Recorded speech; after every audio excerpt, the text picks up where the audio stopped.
Alrighty, hello and welcome everybody to the last part of the solo. Now, it's actually a bit more chopped up than usual. Basically, this was about 40 hours worth of run crunched into about a little under 2. So, yeah, there's going to be a lot of chipping and chopping all over the place to try to get the general message across. Quite frankly, this run was finished a year ago. It's been a minute. So as one would expect, end of Hanging Gardens here, kind of a chore. I mean, it's Hanging Gardens, it does what it does. It's essentially a gauntlet of random trash for you to get through. Now, the undead fight, it's a little bit more annoying than the rest, but it's really not any particularly big deal. I really like this particular map, though. Essentially, it's just a nice little treat after you've had all those boring fights in which they're like, okay, we're sorry for the zombie map. How would you like to just pretend to be bowling? So you just completely demolish everybody on the Ivory Stair. Pretty cool name for the place, pretty cool map, generally speaking pretty fun, and also apparently screw this one, Archer, Fusilier, whatever they were in particular. It's a little hard to tell in vanilla, a little bit spoiled by One Vision's color schemes at this point. I know one of the green cape guys in the back were either going to be Fusiliers or Archers, but still. Generally speaking, I guess you could say it was a bit of a smart choice of them. You know, they're trying not to let everybody know what they're doing. Any dang ways, though. So as I was going and redoing some skills at the end here, you may notice that for this level there's actually a few things that are missing, especially the higher levels I've gotten for some of the other characters, but we'll address more of that when it actually comes up. So Andorus was expecting to be a bit of a challenge. Unfortunately, yeah, no, his whole team's just going to go down like absolute chumps. He actually almost gets taken out by an accidental counter crit here. If I had counter 4, that would have been it right there. He just would have been taken out on accident. So that's always a good sign. Yeah, this is generally not too much of an issue. This first time through was kind of an utter curb stomp. Again, as you'd expect by this point, obviously we've been getting well beyond any point that the game expects you to be able to be by this point. Your first time through the game, for New Game Plus triggers, they're actually pretty cautious about letting you gain access to a lot of things. And especially they're cautious about the game going and scaling up on you. You can get trigger scaling every now and then, but with base stats being where they are, this guy's going to have no threats to his existence whatsoever. And so we go on and on and on. Go through more undead fights, go over to Last Stand here. Again, there's just really not too much going on by this point as far as the run goes. I mean, this guy has gone through so many classes, he's gone through so many different things.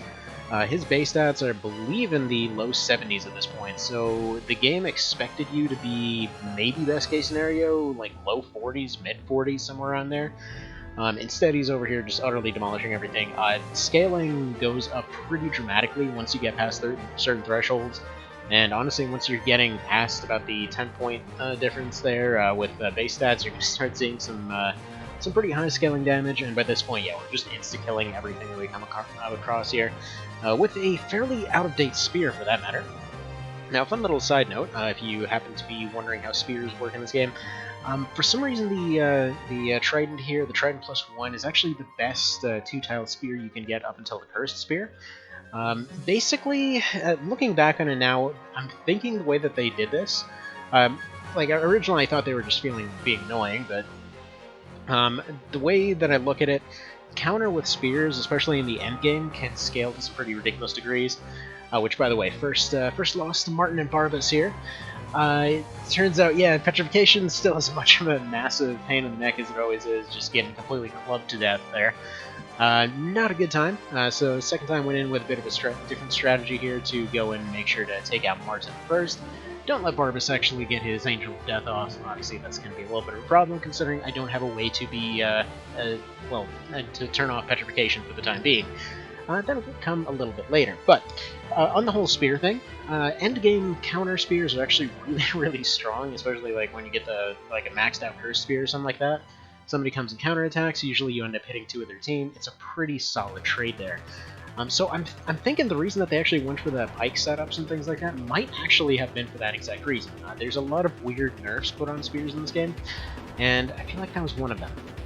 Now you might be thinking I went to this end fight like, oh man, I'm gonna go one-shot everything. No, not exactly. Actually, I couldn't exactly reach Dorgy there because they needed to take a few turns to reach him. And I was thinking, you know what? I definitely need to go take out my own guy. in retrospect, I could have just completely ignored this guy, but I wanted to go fight the doppelganger. Now, this RNG was absolutely nonsense. Like, I kept failing anything from 50 to 70% rolls over and over and over.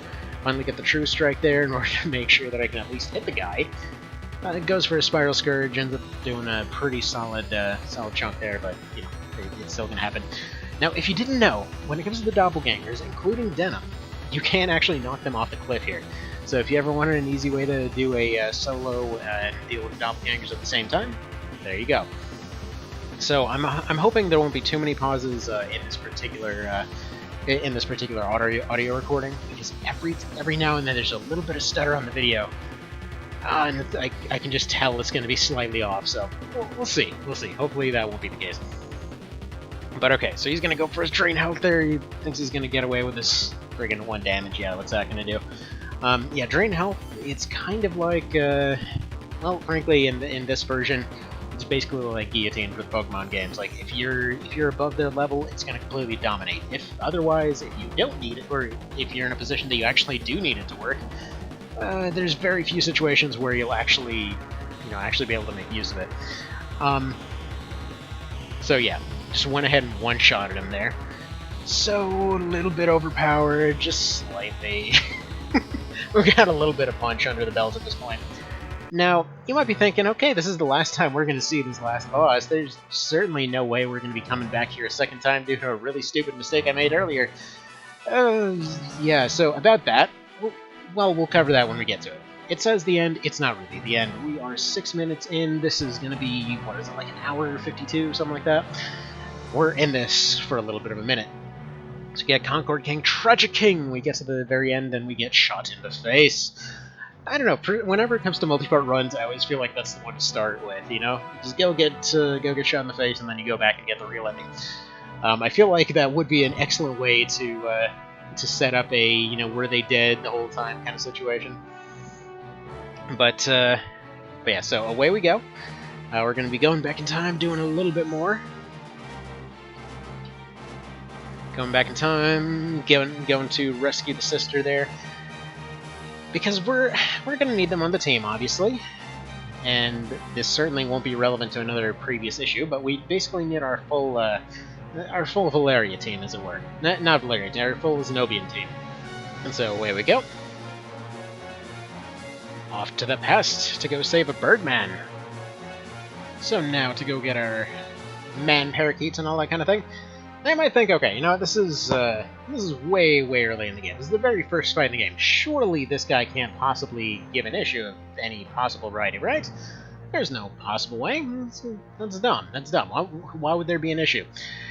Well, here's the funny thing. It turns out for many of your starting characters, many of the ones you run into Chapter 1 specifically, their equipment doesn't scale up. Like, their level will scale, but they are hard locked to equipping certain things at all times.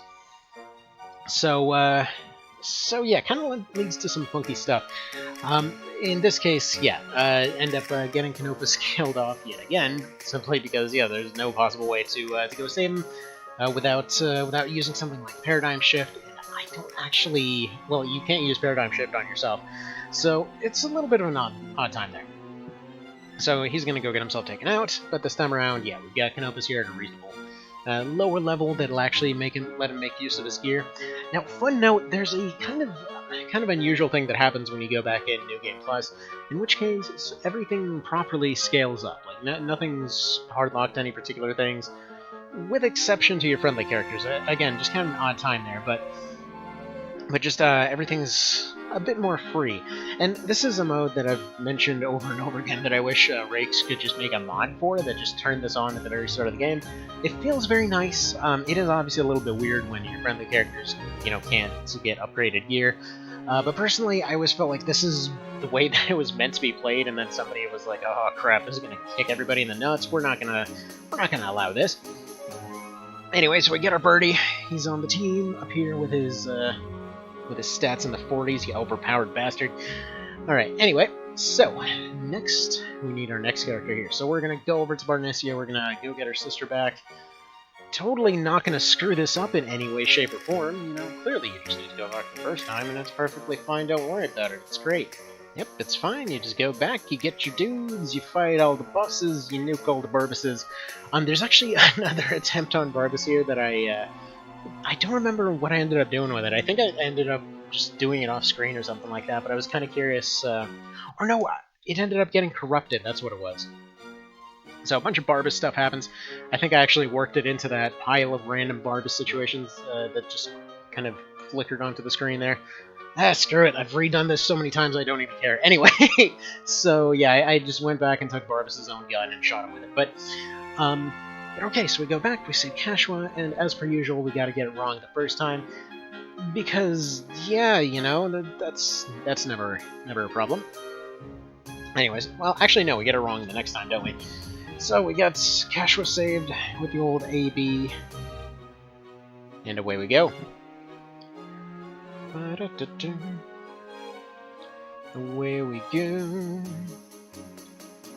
Now you might be thinking, you know, you can just go back to Coda now. You can go back and get your other characters. Everything's fine. Nothing will go wrong here. This is fine. This is fine. This is totally how everything should work. Bear in mind what just happened there, because that'll become interesting. Unfortunately interesting. That one little time jump by itself, it probably doubled the length of this entire run. Yeah, it got dumb. Let's just say that. Stuff got really, really dumb. But okay. So then we go back, we go do Coda. Definitely for the last time this time. Definitely for the last time. And there's definitely no questions about that at all. So okay. Fun note about this map, by the way, if you're ever looking for food items, this is actually the single best food grinding item in the game. Or single best food grinding map in the game, I should say. Funnily enough, though, yeah, enemies will still keep popping up whenever. Just about all of them have a chance to drop some type of food item. It's very unusual that they did that, considering it's a fight you're expected to just run away from within a few rounds. But yeah. Also, another little side note, due to the fact that I forgot that they are scripted to be forced into this fight, actually didn't turn Canopus and Gildas into something of a higher level, so they're just going to get one shot here. Basically, this is the only reason that I didn't get the no KOs and no deaths kind of thing. Well, actually, the no deaths thing is another thing. We're going to get to that later.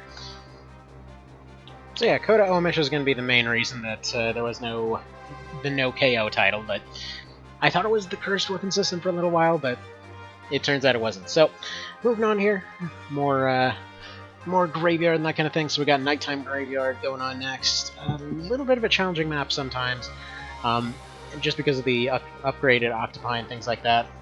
Not really too much of a challenge in this kind of run, obviously, especially because most of this stuff relies on having very slightly higher base stats. So, you know, in this particular instance, it's not gonna go and be anything too mind blowing. Stuff gets a little bit more challenging in the Crystal Cave kind of area here. Fun little side note, a lot of the DLC maps will allow Denim to be knocked off the map. It's something that he's normally immune to. But yeah, this particular one turned out to be one of the bigger challenges of the run, for sure. Basically, he can get knocked out constantly. He's going to get overwhelmed and debuffed constantly. I don't have a lot of debuff immunities yet, so things like Shackle, Petrify, all that kind of thing are just going to be a nice, fun constant going into this one. And yeah, I hope the audio isn't too out of place here, simply because the video keeps lagging and all that. But okay, so we move on to the next one here. This one, not as much of a challenge as you might think. Basically, you just take this back corner and really you're solid. I got knocked out on that one just due to bad RNG. I actually ended up leaving the wrong one in the video, but yeah, you just basically go back to that bad corner and roll, keep rolling until you get good RNG, basically. This one, really tedious, not really too much of a challenge. Basically, you just fight ghosts and octopi and all that kind of thing. Most of the time you end up fighting them one-on-one. Unfortunately, they come in with a lot of wind casters, so you have a lot of units that end up going to sleep. If you're in a solo, that basically means you get put to sleep over and over and over and over and over, and usually stuff wakes you up immediately. Then they try to go for charms and all that kind of thing. And then finally, we get to the very end. We get to the bird boss! And this one's really fun. I gotta say, on a solo, this one winds up being really cool, just because, I mean, this is already a cool fight on a regular playthrough, but I mean, in this case, you basically have one guy that's just getting overwhelmed by all these extra summons of non-zombies for once. I honestly wish that they used the reinforcements mechanic way more often, because they'll actually just keep respawning stuff from the same list every time they get knocked out. So if you've ever wondered why they cap out on what they summon, why they summon the same things, and if you happen to know about the fact that it keeps kind of checklists over what characters can actually spawn in, and you wondered, you know, how those fights where they spawn like 100 different things in there, well, yeah, they're all summoning from the same list, so you're essentially fighting the same stuff over and over, but it certainly feels like it's something different because it's newly generated. Mechanics. Anyway, that's neither here nor there. Another little interesting note is apparently you can actually recruit these golden angels. I've never actually tried. Supposedly you can get the ones in Palace of the Dead too, past 101 or so. But yeah, never particularly tried just because Angel Knights, well, in vanilla they kind of suck. Funnily enough, for the level 1 run that we're setting up right now, they turn out to be the best unit, but who knows. In a regular playthrough, yeah, you're just never going to go for them. This one was more just like slogging through waves of enemies than it actually was challenging. There were a few opportunities to actually get close to her. Eventually she ran out of units and I, just flew to the end, one shot, the usual. And okay, then we do a little bit more grinding, because you see, I have more classes that can use more weapons, that can use more, well, that can use more training. So we get more base stats, we do a bit more crafting, we get an Iron Fan because I wanted one at the time for some reason. Then the music got incredibly loud because I apparently didn't balance this part right. And then I fixed it right now, because I'm also viewing it from the same thing. There we go, let's fix that. Anyway, hopefully that actually fixed it, I don't know if it did. But then we go to Palace of the Dead. The first time through. So Zadoba is actually surprisingly challenging in a solo here. Same thing, lots of ghosts, lots of debuffs. Eventually, all you really gotta do is just get close, single Spiral Scourge, done deal. Honestly, it can be just about any damaging finisher. Spiral Scourge is just super OP, so whatever. Just happen to be using that one. Which is funny, because again, spears are pretty mediocre for most of the game. Just because of how many nerfs they apparently got. But yeah, then you get to Spiral Scourge, and they're like, we're sorry, here's one of the, probably the second strongest move in the game. Just enjoy that. So I started, switched over to Baldur for a little bit here. Obviously you're going to get all that extra bonus damage against ghosts. Pretty solid for a first time through. Past this first time through, I never actually needed that thing again. Actually, a lot of these fights wound up being really interesting. Like these ones with where they slowly swarm you up on top of a cliff there. Actually reminded me of that one scene from The Mummy. And there were several times where, it seemed like everything was going well, and then I would just get taken out. Because functionally what these boiled down to, before I could actually get some debuff immunities and things like that, was sitting in place, repeatedly healing whenever they were doing something scary, whenever the overwhelming piles of debuffs and damage and everything else would come in, would just sit there, pop a salve, then repeatedly look for little openings to take them out one at a time. After a little while, Dagger and Shield wound up being pretty useful, just because you could get that extra counter damage, you could get that extra defense. The extra damage threshold allowed a lot of stuff to bounce off that wouldn't normally bounce off, so that was pretty handy. Thankfully, a lot of the casters and things like that do just completely bounce off by this point, so not so much of a threat anymore. Definitely not nearly as much as they were earlier in the game. Thankfully, they drop off relatively quick in the grand scheme of the run. And actually, I gotta say, this map is one of the most unfortunate situations. I actually ended up cutting out that part, but it was a real pain to get up to that gremlin at the very end. Basically, they just have one gremlin that, for whatever reason, spawns on top of an inaccessible wall. Like, it's not even like it has random generation and they're like, oh man, it can spawn anywhere, isn't this cool? No, somebody manually put a spawn for that gremlin on top of that place. He doesn't even have a reason to be up there because he can't get down. He can't attack anything from up there. He's just kind of up there. No idea. Couldn't tell you what the hell they were thinking with that one. Now, here we go. City Ring, one of the first movement items I ended up getting here. When I was first doing this, I was completely unaware of the fact that you could actually get the flight boots back in Chapter 3 Neutral. It turns out those are actually some of the easiest movement items to get, and it's actually the best one. you gotta do some really specific stuff to actually get to it, but it's one of those things where I had played the game for like, was running the thing for like a decade, and had never come across them anywhere but Palace of the Dead early on. I thought there was a movement item that you could get off a priest going up to the kind of Palace of the Dead area, but it turns out that, yeah, no, that turns out to be like a cloud ring or something along those lines in the SNES version. Also, I missed it slightly there, but yeah, that knocking the one necromancer off the cliff is just always fun. There's a very good chance to crit him. I don't know if he's got some unusually low luck or something like that. I honestly would not be surprised if they specifically programmed the guy to just have bad enough luck to get crit off the cliff every time, but it's very consistent. Anywho, more crafting. Boy, oh boy, do you love crafting? Yeah, a lot of this run requires crafting. I ended up picking up some of the Starfire, was it Starfire, Starburst, whatever, Starfall, there we go. Ended up picking up a bunch of those because they're essentially an exorcism, but they can also attack, so pretty handy there. It's one of the few things that if you take something out with it, it will get exercised on the spot.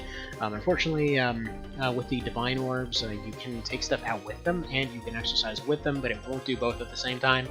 No, I don't know why they decided to do it like that, but whatever. I guess they had to give Warlocks a little bit of something, because honestly, a lot of the Draconic abilities, considering how hard they are to get, are kinda subpar, to be honest. I mean, everything aside from direct attacks is pretty worthless. I got Healcraft, which it's terrible. You end up spending resources to even use the thing.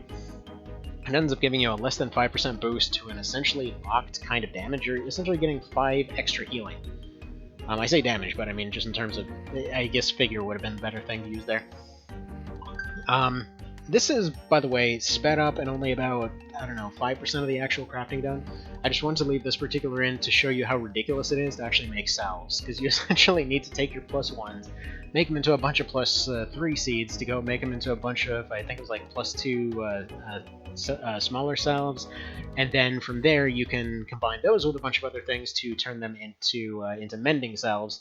You need a bunch of herbal extracts to be able to convert them. I mean, it's just, it's so dumb. It's so dumb, the steps you gotta go through. So yeah, just so you know, all of that was completely ignoring the orbs and everything else. I'm fairly certain most folks that at least know that this part of the game exists know how to make orbs.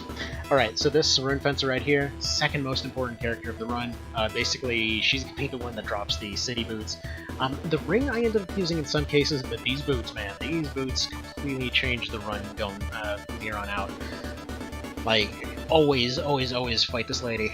Because yeah, they look a little bit dorky, kind of look dumb, but the city boots are dang good. Basically, they give you a little bit of defense, sure, you know, they give you a little bit of stats. They're kind of comparable to leggings to some degree, but they let you warp. And obviously they're not as good as previous incarnations. They don't just give you warp, you gotta spend a turn to actually activate them, and they only have 2 activations.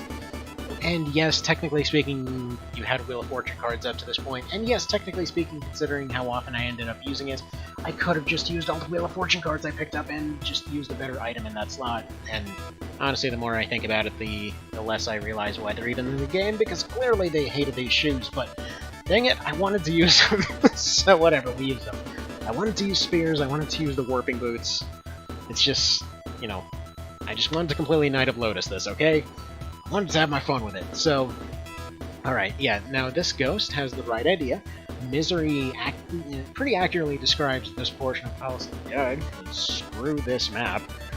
Screw all of these maps, to be honest. I mean, the thing's already tedious, but then you get stuff like this where you gotta fight like 25 frickin' things, and then you gotta exercise every single one of them. And then half of them are golems, and then they'll just hit you through 25% all the time, and... dude, it's so tedious. It's so stupidly tedious. And then in a lot of them, it just basically broke down into, like, just throw orbs at everything. Just, if you've ever seen a rocket launcher run of Resident Evil, it basically was that. So yeah, these maps are just, yeah, unfortunate. Thankfully, though, we're all the way up to 80 already, and now hopping over to 87. I'm so glad you don't have to do all 115 floors one after another. That would have been amazingly bad. Now, for anyone that hasn't actually gone through and played the SNES version, which I would really definitely recommend doing, in the SNES version it actually was one fight after another. Now, they weren't actually like this. Almost none of the actual maps are the same. In fact, the one that's used for the one general fight over in POTD, as well as the one that's there for all the shops, that's the main one. That's the one that you basically used over and over and over and over. And every time it would spawn a fight, it'd be like, here, you know, go fight these like 5 dragons or fight some golems or something. And so you'd essentially just fight 100 floors, and occasionally you would have a random event.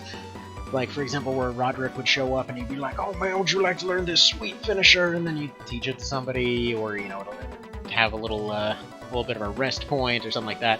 I actually don't remember the full extent of stuff that could happen, but Wind God boss fights were some of the 4 things that could happen there. You had the Rodrick events, and then I believe you had some other just like random NPC encounters and stuff like that. It was pretty much randomized, just a random endgame dungeon for all intents and purposes. Which, I mean, it's all fun enough, but it definitely does get on the tedious end. I saw multiple cases where people were just going in and using Draconics over and over. For anyone, by the way, that is part of that group there, Draconics used to work like Illusionists do in FFTA and FFTA 2, wherein essentially it's just a giant map-wide hit. So they were pretty OP for this kind of thing, as you'd expect, obviously. Alright, so we finally get up to counter 4. I think I've had that for a while now. I don't remember how long it's been. But we get up to 98, and this is one of those big boss fights down here. So yeah, Candace. The lady that sounds like she's coming from accounting, but apparently she's over here guarding the second portal to hell here. Now, I will say at first, this whole situation kind of bugged me, because it's like, oh man, how many hell portals do you have? Then I played March of the Black Queen, so, you know what, all things considered, Valeria's doing alright.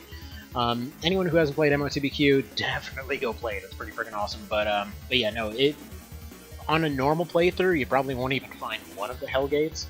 Actually, I guess technically speaking, you get the one at the end. But yeah, no, there's like 5 or something you can run across, and then you gotta go and close them all, and you gotta do all this other stuff. It's, yeah, overall, friggin' portals to hell popping up out of just everywhere. Kind of a regular thing. Now, anyway, as far as Candace goes, she's basically just a shiny knight who has access to Radius. That's basically the orb effect that they can just do instead of a finisher. Other than that, they've got a few extra casting abilities. I guess you could say they're a little bit like a lord kind of unit in that particular case. It's just kind of the standard, like, here's a tanky unit with a bunch of abilities that goes in sword and board kind of situation. You know, a little bit boring as far as that goes. Now, at this point, I don't remember when exactly I did, but switched over to the poleaxe. I was trying to get a little bit of extra punch out of everything. It really eventually gets to the point where, you know, you don't need counters as much, you're dealing with casters a lot more often. Which, honestly, I probably should have stuck with Dagger and Shield for a good long while, but I just really felt like switching over to Spears completely, felt safe doing that at this point. And again, with the whole shield thing, it makes you immune to Stone Gaze, which is another pretty regular issue here, but somehow I managed to get through without it. This fight does go on for a reasonably long time. I decided to leave it in here just because it's one of the first ones that actually does provide a little bit of challenge here. It's actually kind of unexpected how much she can just completely roll up on you in a lot of cases.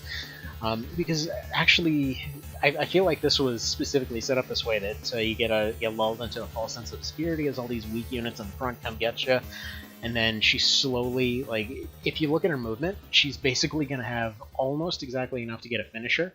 So as soon as she gets close, she's like, oh yeah, guess what, you were happy keeping your health at like 50% there, well, excuse me while I just nuke you now. It's kind of a cool setup. Again, it feels like a lot of the kind of DLC fights, as it were, had a little bit more thought put into their layout. Definitely early Palace of the Dead just feels like they were copy and pasting stuff. It kind of feels sucky. Like, honestly, I don't know who decided that this needed to go up to 100 levels. I mean, I know it's a remake and all that, I'm sure people would have been complaining if it was less than 100. But seriously, I think it could have been reduced to like 20 and called it good. Because it's literally like, what, 5 or 6 maps, something like that are just copy-pasted over and over. Like, oh, look, at this one there's blue guys, and this one there's skeletons, and in this one there's like 50 golems, and freaking stuff like that. Everything from, let's see, even from 101 to 115, you're still getting reused stuff pretty much constantly. I want to say there's one, I think there might be one new map in there. Which even then, I think it's less that it's a new map and more just it's one that I never actually run into in most cases, which is that staircase map that you end up seeing used twice. And there she comes in with a radius, and then goes, oh, kaboom! And then it misses. I didn't look at the numbers just now, but I think that actually would have been pretty close to a KO. This was actually the second attempt at this fight. The first time that I ran through here was that exact situation I mentioned. It's like, oh yeah, you know, this is gonna be nothing. I didn't even look at the bottom of her list for radius, which it's funny because I've seen that come up as a complaint for OP every now and then. That you have to, you know, you want to go and check units' abilities. Not so much. There's so many cases in the DLC for this game where they just hit abilities down at the bottom of their list. They're like, oh man, no one's gonna check down here, and then she just comes in with radius and just pulls your butt out. But oh well. Also, the first thing in a while that can survive a fully charged Spiral Scourge here. I say fully charged. It's not strengthened or anything. I think with strengthened it would have been like 900 or something. It scales up pretty stupidly by this point. But in terms of just being available and I guess fully charged makes it sound more interesting. I don't know. But yeah, so I was going around cleaning up the map, getting a few more points, kind of figuring out what to do here. I was definitely running low on items by this point, so I was somewhat worried, but I mean, I knew I had like 5 more fights to get through until I could get to another store. Unfortunately, I didn't go in and restock on all the craftables before this fight. Despite the fact that I only showed one crafting montage so far, literally every time that a store came up, it was just another crafting montage. Because yeah, just a general stock of mending salves I was running around with was around 25 of them, and that still usually took over an hour of just tedious busy work to actually grind up. Yes, I could have used cheats, but dang it, I wanted to do it right. I really shouldn't have done it right. I should have just used cheats. It's so stupidly tedious. I can't imagine who looked through the design of that and thought, you know what? We made these items pretty good. Now let's see, our options are either A, we could nerf the items to be how they've been throughout the rest of the series. Oh, but I don't know, I really want to have a bunch of useless items in there. Yeah, why don't we just make it really annoying to get the good ones? And so yeah, they just basically... I feel like there was probably a back and forth in design at some point, because they're like, okay, we got our usual, like, 50, 150, 50%, and then, you know, your full heal items. I think what we're gonna do, we're gonna make, like, 25, 50, 75, 150, 125, 150, 175, 200, because, like, literally just going up in 25 increments over and over and over. So instead of the 4 items, like, usually 3, and then you had a fourth one that was optional. Instead, I think ultimately it wound up being 21 different variations or some crap like that of just the same item, most of which were completely worthless. And bear in mind, it's not even like the usual level of worthless. Like, we're talking about in the very final fight of the game, for whatever reason, the AI actually comes in with mend leaves. Now, obviously, they didn't want to go through and tailor each individual fight. They just gave them all kind of a universal inventory of sorts, with very few exceptions. But yeah, for some reason in the last fight of the game, they have units still using basic mend leaves. They're running around like 600 health, and they're like, oh man, I just got hit for 400. Let me slap this band-aid on my missing arm stump. So it's pretty goofy. It comes off as pretty dang goofy. Anyway, so this map. This map, I believe, took me about a dozen attempts, give or take. It's deceptively difficult, actually, so it doesn't seem like the ghosts would be doing very much, but bear in mind, at this point, not a whole lot of status immunities going on. Petrify, Shackle, all of that, that's still in play. So if they land one of those, I am completely just SOL at that point. Now, at first I was thinking, okay, you know what, we just warp on down there, just go give them the old what for and all that kind of business. Turns out that's not so much the case, because yeah, it's not going to work. Simply because, well, they're going to have the full availability of most of their moves under most situations.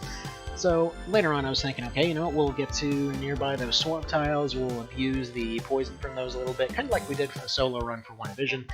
You know, maybe make a little bit of use out of that, but here's the thing. Golems. Golems are one of the few things that just don't care what your defense is or how low their odds to hit are. Like, I've mentioned this time and time and time again, but they will gladly just hit you, like, past all your defense for that 25%. This game over screen became my best friend for quite a while, because, man, it just kept happening.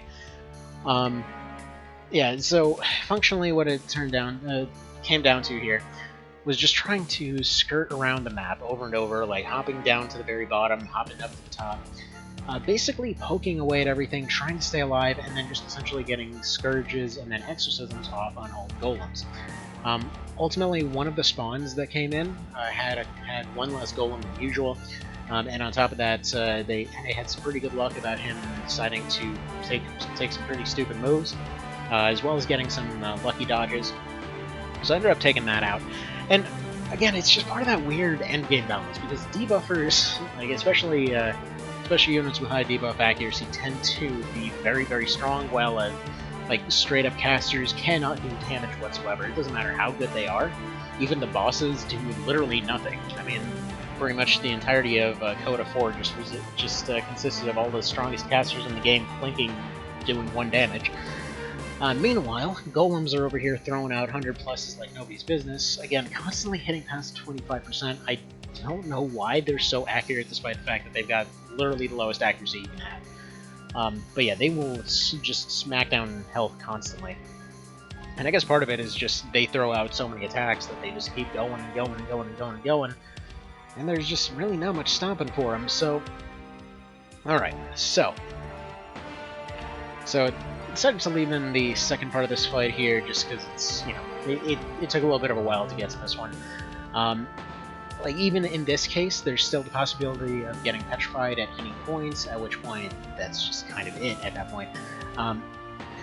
All that it takes is a couple hits from the golem, and just toast, completely kaput at that point. As you saw there, 200.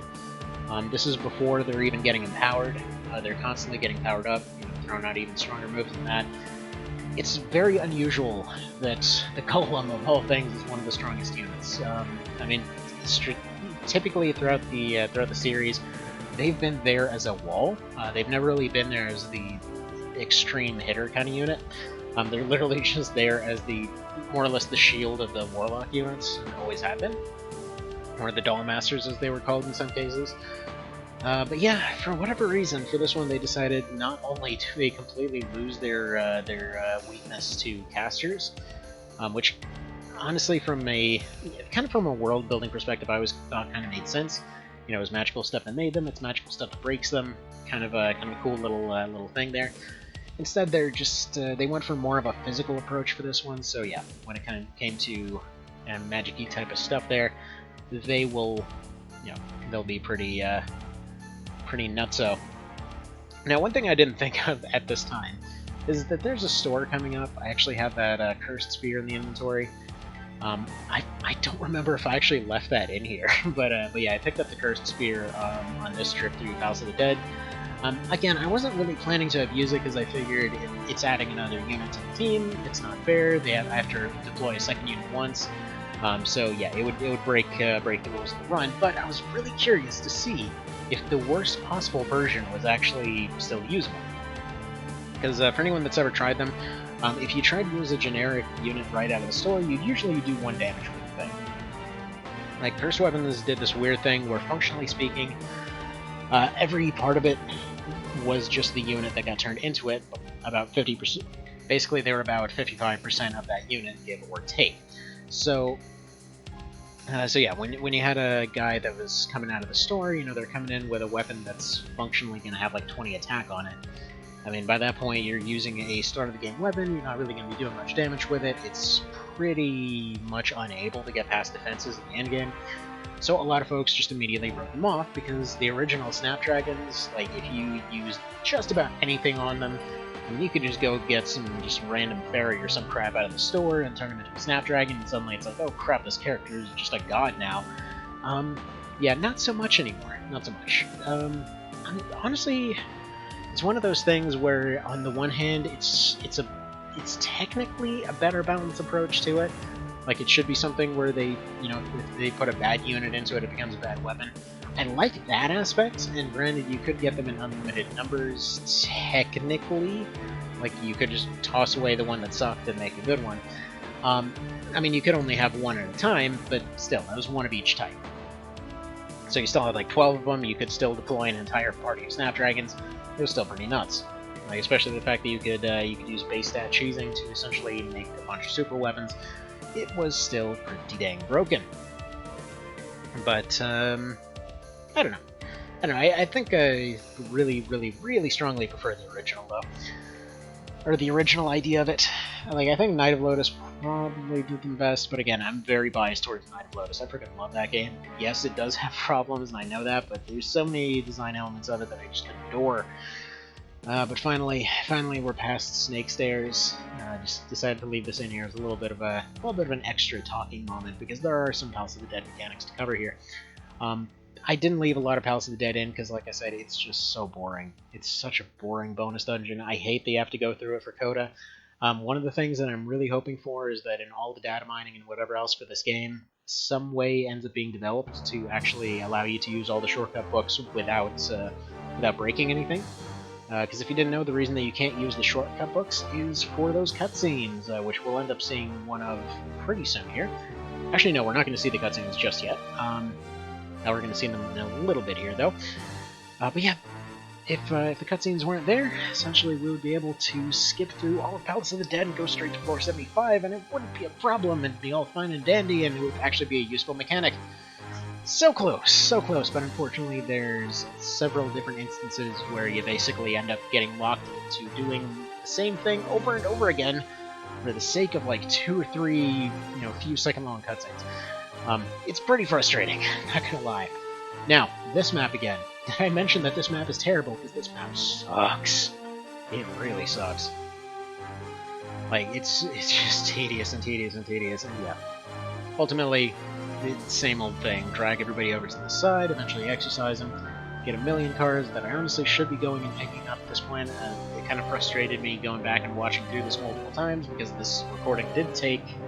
I want to say this is at least the 10th time I'm doing this, because between audio issues, between like just the recording software I'm using being not very good, and just between the fact that it's taken forever to actually get this done, on top of multiple times where the computer crashed. Yeah, it's been a minute, but it still frustrates me that I didn't go back to pick up those cards, because those stats would be useful, even if they're very minor.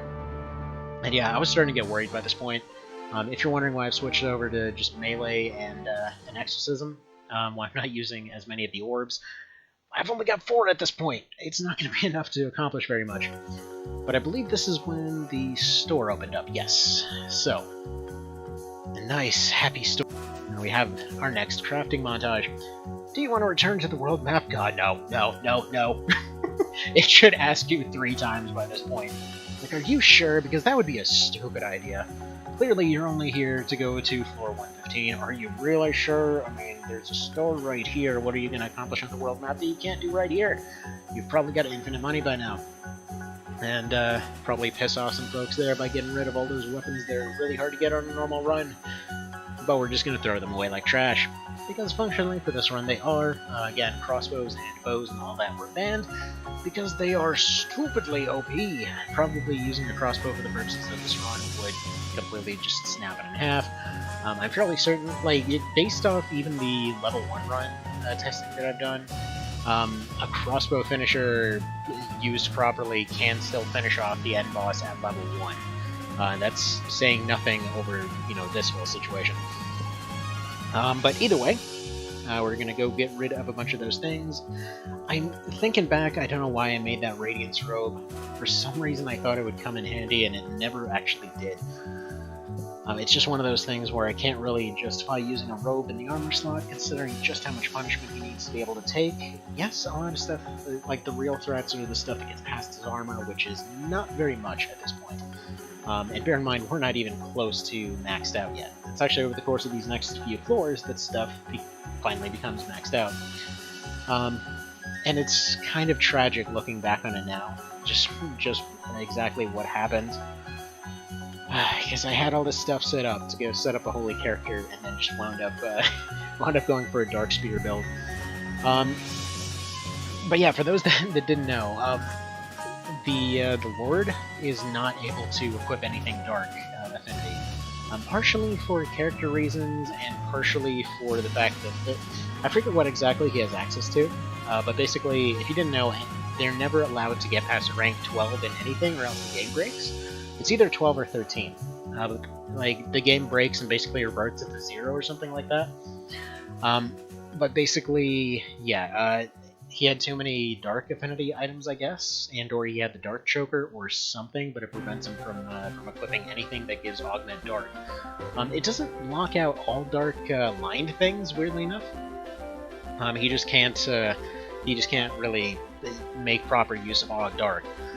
Again, odd thing with the default board unit. He's meant to be a bit of a goody two shoes, unfortunately. And quite frankly, we're not about that life in this run. He's not exactly setting out to be Charlemagne here. Which, I mean, granted, there's no guarantee that that was a really good dude or anything. He was just really all about that Christianity. Anyway, so moving on here. Time for more crafting montage. Oh boy, my favorite part. My favorite part, because it just never ends. The crafting is non-stop. I guarantee at least a solid 6 or 7 hours of this run. Of the last 40 hours of this run was just dedicated to crafting. It just keeps going, and it just keeps going, and it just keeps going. It never ends. Boy, oh boy, do you love making boulder ore? Do you love making crystal ore? Do you love doing this stuff for hours at a time? Well, congratulations, you'd love the solo run. Anywho,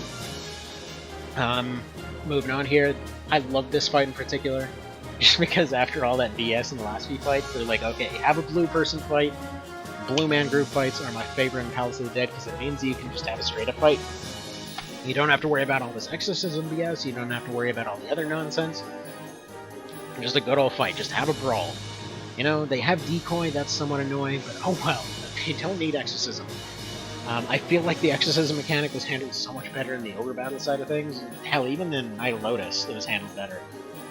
It's just tedious. Like, again, just to kind of reiterate for folks that never played him, in March of the Black Queen, undead units were functionally immortal to everything except for light, which just instantly vaporized them. Like, even a fairy friggin' shooting lasers at them, instantly gone. A cleric showing up and healing them, poof, they're just gone at that point. Which, you know, nice simple way to do it. You can't ever hurt them whatsoever with melee attacks, unless you have like a light weapon on you. But either way, I don't remember at this point. I love that game, but I don't know all of its mechanics by heart. A similar kind of situation in OB64, although they tended to come back to life unless you had a healer in the team there. Also, your units could actually come back as zombies if they died, which is kind of neat. Well, that is to say, if they died during the fight and you didn't revive them before the end of the fight, then at the very end, it's either they stay dead and you had a chance to revive them later, or they would suddenly just give you a little announcement. They're like, oh man, you know, Bob the Phalanx over here just turned into a zombie, and it does like this little sound as their portrait slowly turns into a zombie. It's so cool. I love the little details in that game. Like, it's got some funky stuff. I just love it. It's so good. Anywho, though, and then yeah, Night of Lotus. It was just they have a chance to come back in every round. I think like FFT probably did a pretty solid job on that one too, where it was just every time that they finish counting down, they either have a chance to completely disappear or they have a chance of coming back. Which, I mean, it works. It works. I feel like it's still better than guaranteed to come back. Mostly, it's just an annoying mechanic, largely because it keeps them on the ground. Most of the time, they're getting all clogged up. You know, they keep you from going somewhere. Like, it's one of those things, like, I understand, it makes sense, like, it's cool that it's keeping that internal logic consistent, I just don't like doing that, you know? Like, maybe if it came up in a more interesting way, but unfortunately, it oftentimes doesn't. I feel like OV's done a pretty good job of reworking that mechanic, actually. Wherein, yeah, you're actually seeing more zombie-type stuff happen early on, there's a little bit more leeway with them. The best one I've seen, hands down, like, if you're watching this and you've never tried Fell Seal, it's got the coolest zombie mechanic I've ever seen. So the general idea is, like, every time that somebody gets knocked out, they're just essentially put into sort of, they're basically benched off the map, right? So you can revive them yourself, or, for example, you can knock out one of your enemy units, and then get your Necromancer in there and be like, hey, frickin' zombie now. And then you get a zombie on your team that used to be one of the enemy's team, and they can't revive them anymore. It's such a cool thing, you know? And then you got some units that are like monster units and things like that, and they'll bring somebody back as this like weird abomination or something like that. And yeah, it's a little bit weird when one of your main characters comes back as a friggin' like bug creature from hell or something, and it's like, hey, you know, you were just killed and transformed into that thing. How are you back? But you know what? Whatever. It's hand waved away. I just love that mechanic from a gameplay perspective. It's so cool. It's just a kind of interplay that you don't see very often. I mean, there's so much I respect about Felseal. I really, really love that game. But alright, so we continue on through these last 15 floors. Got some nice, happier music going on, because this is the final stretch. I'm thinking, like, okay, we're right at the end here, you know? There isn't going to be any more... Oh, got eaten by a dragon. Well, that's a little bit of whoops. Anyway, we'll just go ahead and move on to the next fight. But yeah, I mean, we'd occasionally had a few losses here and there. Generally speaking, most of these losses that happened in the last 15 floors, aside from the very start of it, which I have a feeling the start of it was meant to be a little bit of a check of sorts. Which, by the way, here's one of those cutscenes I was talking about. Friggin' can't skip floors because of friggin' tiny Rodrick. Anyway, so yeah, it's supposed to be a little bit of a gatekeeper fight with those early fights. This one with the reds and blues, I love a whole bunch too. I just love all the ones that don't have exorcism, really. I mean, you get to explore the cool maps, you get to fight different kinds of units, they're bringing in different stuff. There isn't a bunch of debuff casters everywhere that refuse to die. It's nice, you know what? You get a feeling that they actually are units that came down here instead of just ghosts. Anywho, it's a good time, So yeah, I have a feeling I had lost a train of thought there, and right now I'm too lazy to go back and actually see what it was that I was talking about, but that's fine. It's perfectly fine. Oh yeah, I was talking about Felseal there. It's pretty good. You should go get it. You should go play it. It's really dang snazzy. Definitely one of the best things I've ever seen in the genre by far. And oftentimes it ends up getting written off because of what it looks like.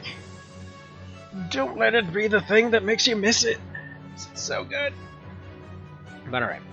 Some more of these fights. Thankfully, most of these guys are using heavy strength-based melee weapons, which tends to let them get crushed very easily here, since most of them will run up, get themselves countered, and yeah, that doesn't end well for them. There's a whole lot of potential stuff to be collecting here. I didn't end up collecting most of it, obviously.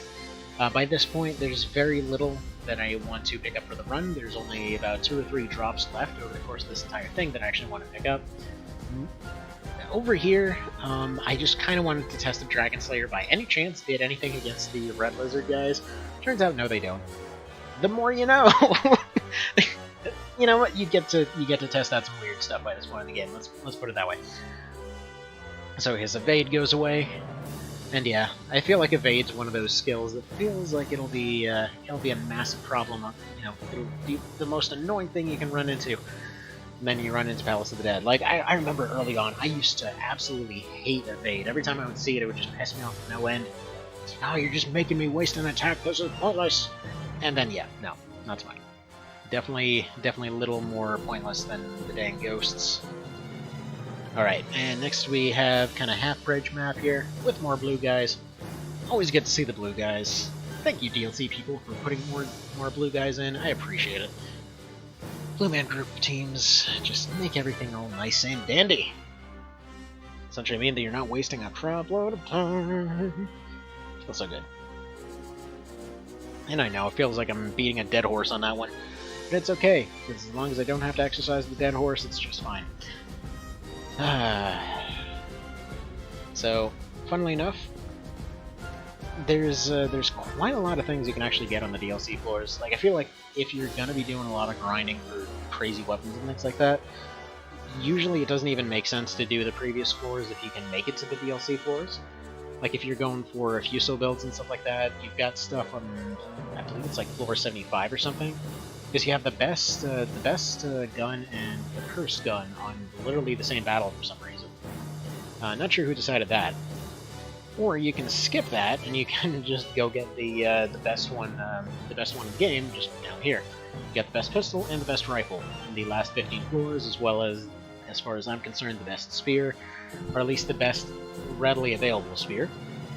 Actually, I will say that any fire augment spear users in this game got shafted real good, because you get one fire elemental spear, and you get the Volcadius, and guess what? That sucker is basically right at the far, far, far end of the game. Like, cases can be made for a lot of different things, right? I mean, if you got a guy who's like spec'd into Aug Light and spec'd into swords and stuff like that, okay, they've got the Brynhilder, they get that pretty early on, it's pretty dang good.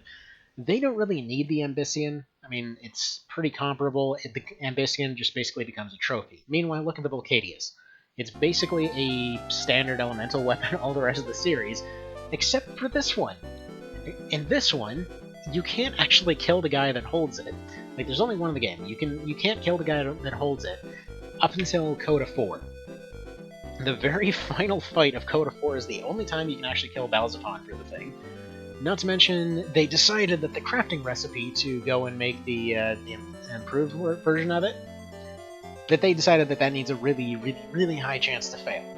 I don't know what absolute a-hole did that, but it's just unnecessarily mean. It's like, okay, you know what, here's this spear that's worse than many of the other ones that you've already gotten by this point, but, you know, at least on the plus side, you get to make use of your Aug Fire. Hope you're glad about that.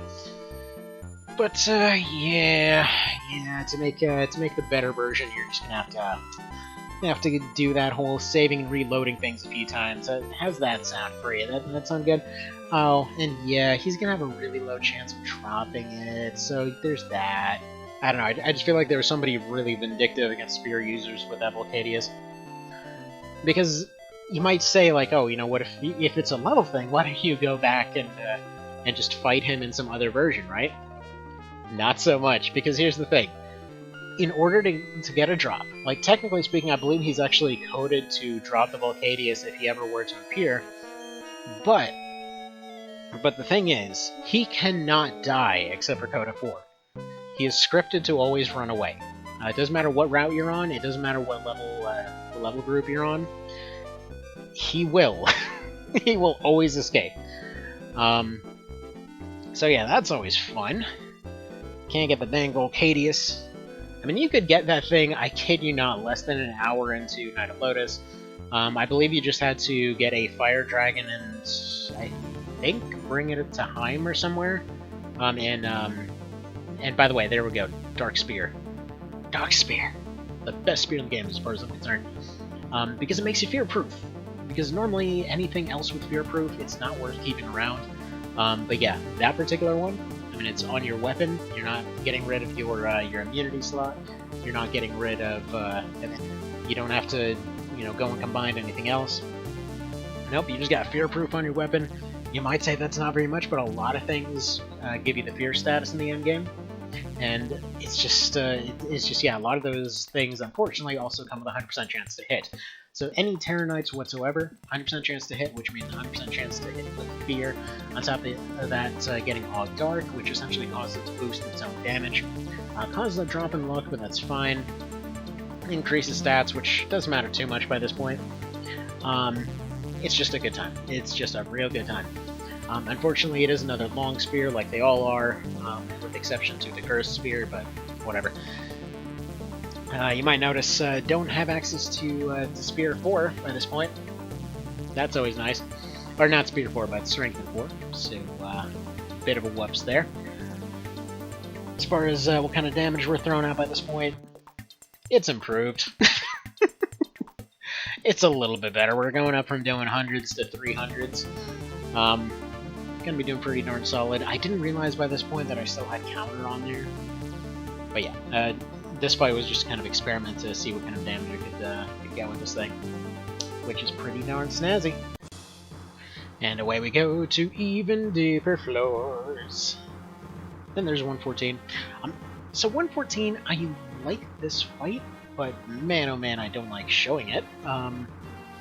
Unfortunately, yeah, it's one of those ones that takes a very, very long time. It does remind me of Night of Lotus in that respect, so that's kind of why I have the KOL music on it. But just yeah, one of these fights that's a slog because you've got different avenues going on, you've got different elevations going on. It's the good kind of slog. It just takes a little bit of a while to get through. And also, incidentally, one of the few times you actually see a Barton in the random fights. Despite the fact that all Hawkmen can use them, they're very uncommon. But alrighty then. Just gonna slowly work our way up. Do the old healing and attacking thing. I kind of thought I was screwed right here on the stairs. But it all ended up working out pretty okay. Running a little low on the old essences, but then again, what else is new? Finally time for 115. So again, you might be thinking, oh man, go in there, bum rush Rodrick. Let's go take that sucker out right away, no problem whatsoever. Yeah, no. So, fun note, by the way, for anyone that's playing One Vision here, One Vision recently allowed you to actually control Warren because his AI is absolutely brain dead. Yeah, he always goes on the offensive. He always tries to do completely worthless things. Like, yeah, it's poison the friggin' Mega Satan that you're fighting here. That'll do the job real good. And yeah, he'll gladly rush towards your doppelganger, and you can kind of guess how well this is gonna go. This one actually took a few attempts. It's the usual. Like, I'm pretty sure everyone goes through the same process once they get to this fight. I'm like, oh man, I'm gonna go do it. Oh, that didn't go well. Oh man, you know what? Let me try doing it. Do it with this other build. Yeah, I'm gonna get him with range weapons. Oh, he sniped Warren. Oh, you know what? I'm just gonna go and reduce movement. Then I'll be moving better. And oh wait, that didn't work. Oh, I'm gonna teleport that. Oh wait, he can just walk right over to Warren because he basically feeds himself straight to him. Oh, I'm gonna use items. Yeah, you guys still gonna kill Warren. So yeah, like this fight feels weirdly dickish because hey, Warren is always gonna be so much weaker than your party at this point, despite the fact that he's kind of an awesome unit. He is in the worst possible position that he can be. Not to mention, he basically winds up right in the face of the other team. Like if he ran away and he was on the left side of the map and he had to catch up with you, that would have been a really cool moment. But no. Instead, he's got to do it this way. Again, just feels like in a lot of cases they didn't really think about where they would spawn units.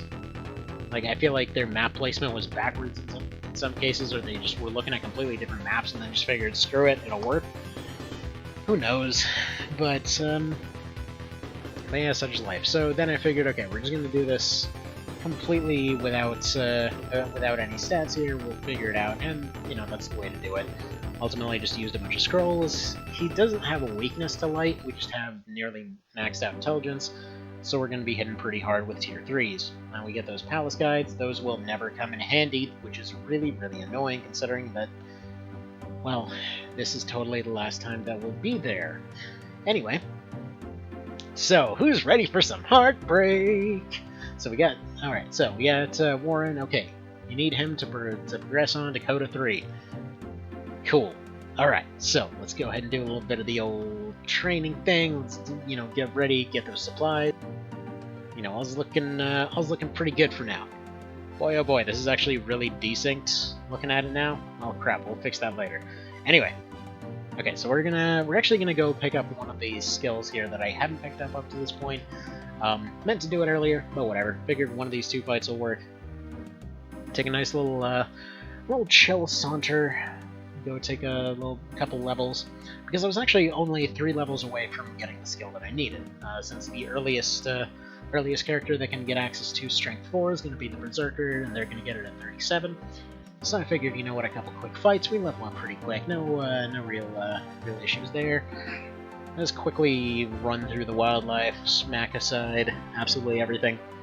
With our base stats as high as they are right now, absolutely nothing stands a chance. It's not even a contest.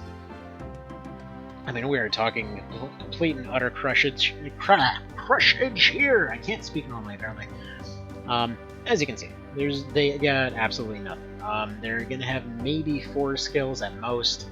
We're not only maxed out in skills, but maxed out in ranks. For the most part, Deflect is still at, like, rank 2 at this point, because, it doesn't rank worth a shot, so... puns. Rank worth a shot. I meant to say worth a crap, and then... suddenly last second pun came to mind. Apparently I have achieved a level of punnage that is just automatic now. Every time that my wife slaps me for making a bad joke, it just gets even stronger. Anyway, so yeah, still moving on here, still looking at that strength in 4. Want to get that extra 10% stack Well, it's like 20%. It's weird because it's somewhere between 10 and 20%. It's technically about the 20% range, sort of.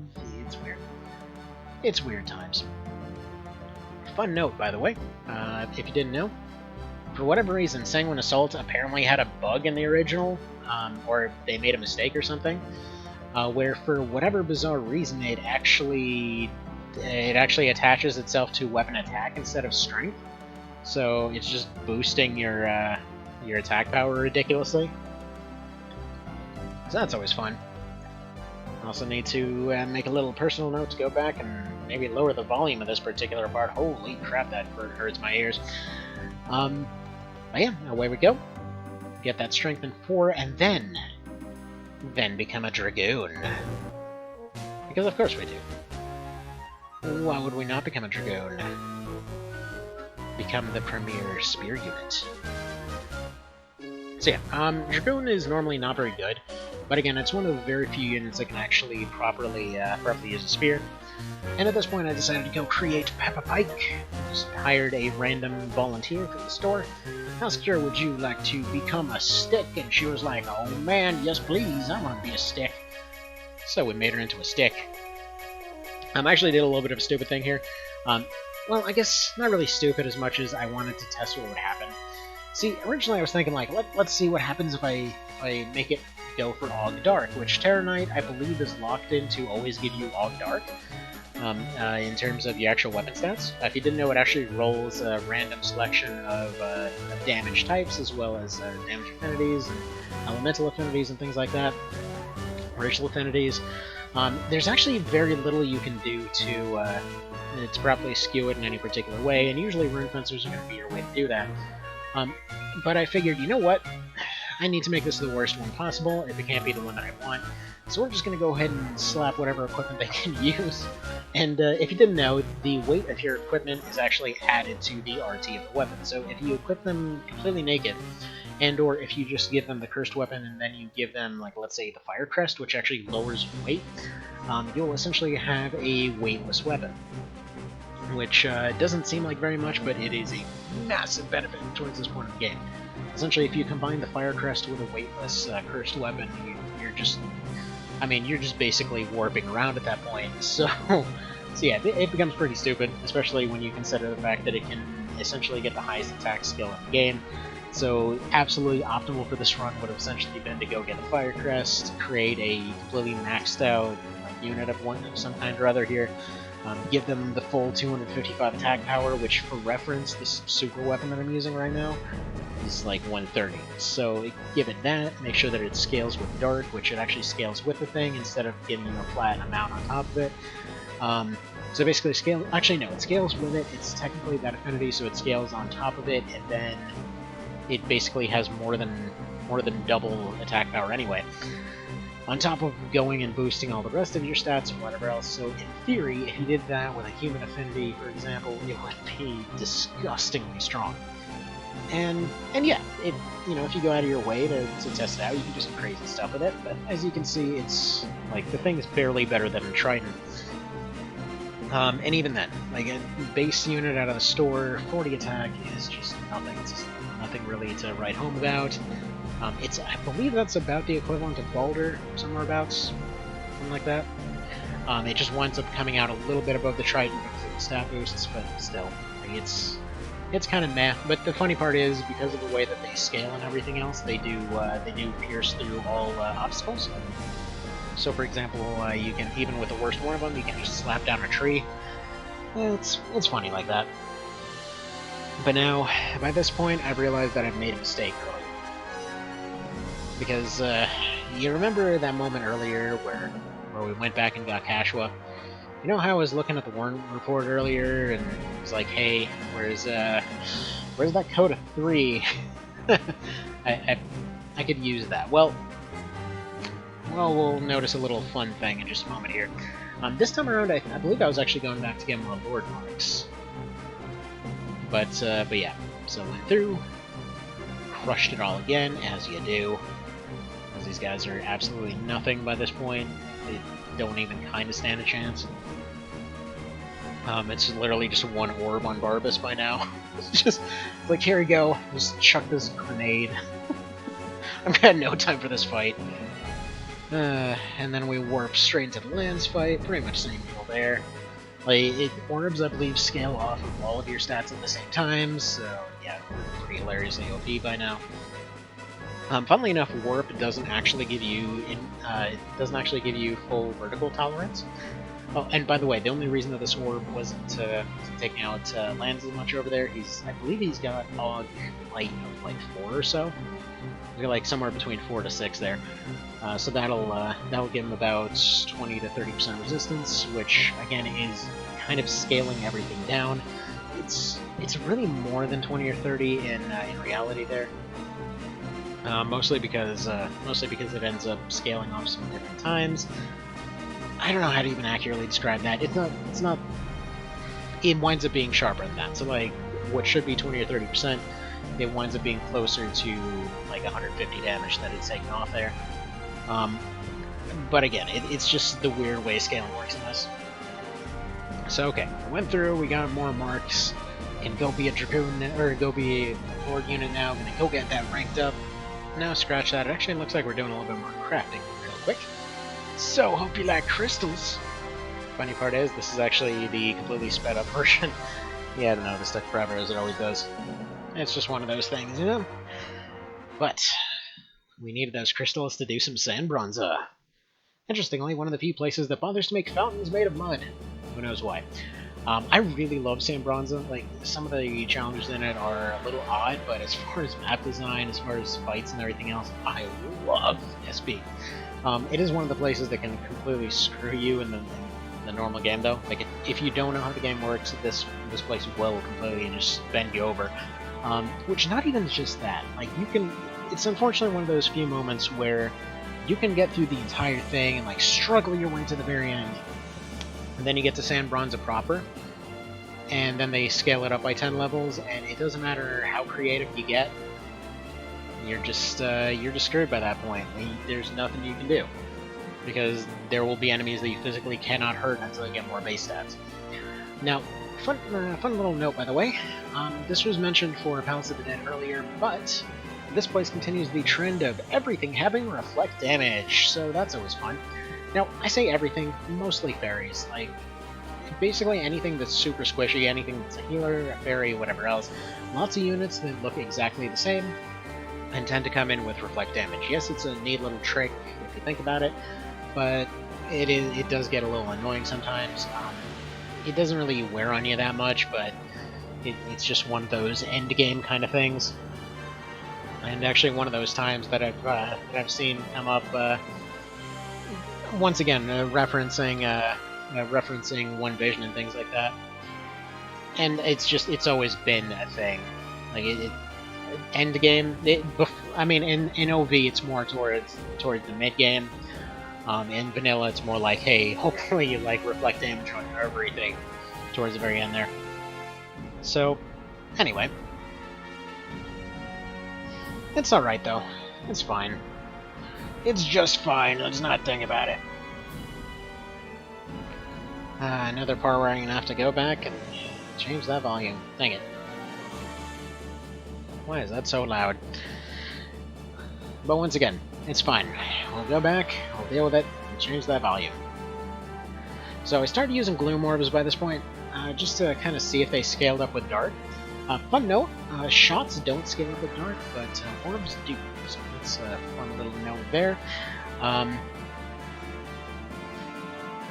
Start getting through this little bit with the Paul here. You can just skip her entire fight, just hop straight up to the top of her little tower thing here, make the booms happen. You can actually get your Sanguine root and stuff like here in these first few fights. They're pretty common. Pretty much the only other transformation items that are actually common. The whole process to create an Ancient Light is massively tedious, but, you know, such is the way of things, I suppose. Okay. Like I was saying earlier, though, the maps in this place are fantastic. The fights are pretty cool. It's nice. It feels good, you know? It just feels really good. It kind of reminds me of Ico. in terms of the design and things like that. A little bit more colorful and a lot less escorty, but hey, it's nice. It's just a nice place. Honestly, I don't get why, of all things, when they were looking at, you know, FF14 and things like that, and they're like, we need something to represent this game right here. They're like, you know what? Let's take Palace of the Dead, the place with like 100 frickin' maps that look exactly the same, and a bunch of enemies that are super annoying to deal with. Like, or, you know, you've got Lizard Man Heaven over here, you know, the one with all the cool maps and the cool fights, and you've got frickin' flaming, like, what's it, the flaming griffins and crap. No, let's not do the cool one. No, let's do the one that sucks, that nobody likes. Yeah, that makes sense. But it's got 100 floors, so we can advertise that. Oh man, it'll just piss me off to no end forever. Just honestly, I don't know who was the genius behind that, but I am mad at them forever. Because yeah, that's the one time anybody's gonna remember this series, unfortunately, and it's gonna be it's just frustrating. If somebody ever makes the mistake of sending this to Mitsuno for some reason, like, dude, please, oh please, if you're gonna make references to the series, please make them actually good. Anyway, so for whatever reason, I had the brilliant idea of going on to try and take on the God of Archers here. For anyone that's never tried this fight, can be kind of difficult because yeah, obviously the main kryptonite is going to be golems and archers, and this fight's got a whole lot of golems and archers. On top of that, even the octopi don't always go down to one hit, unfortunately.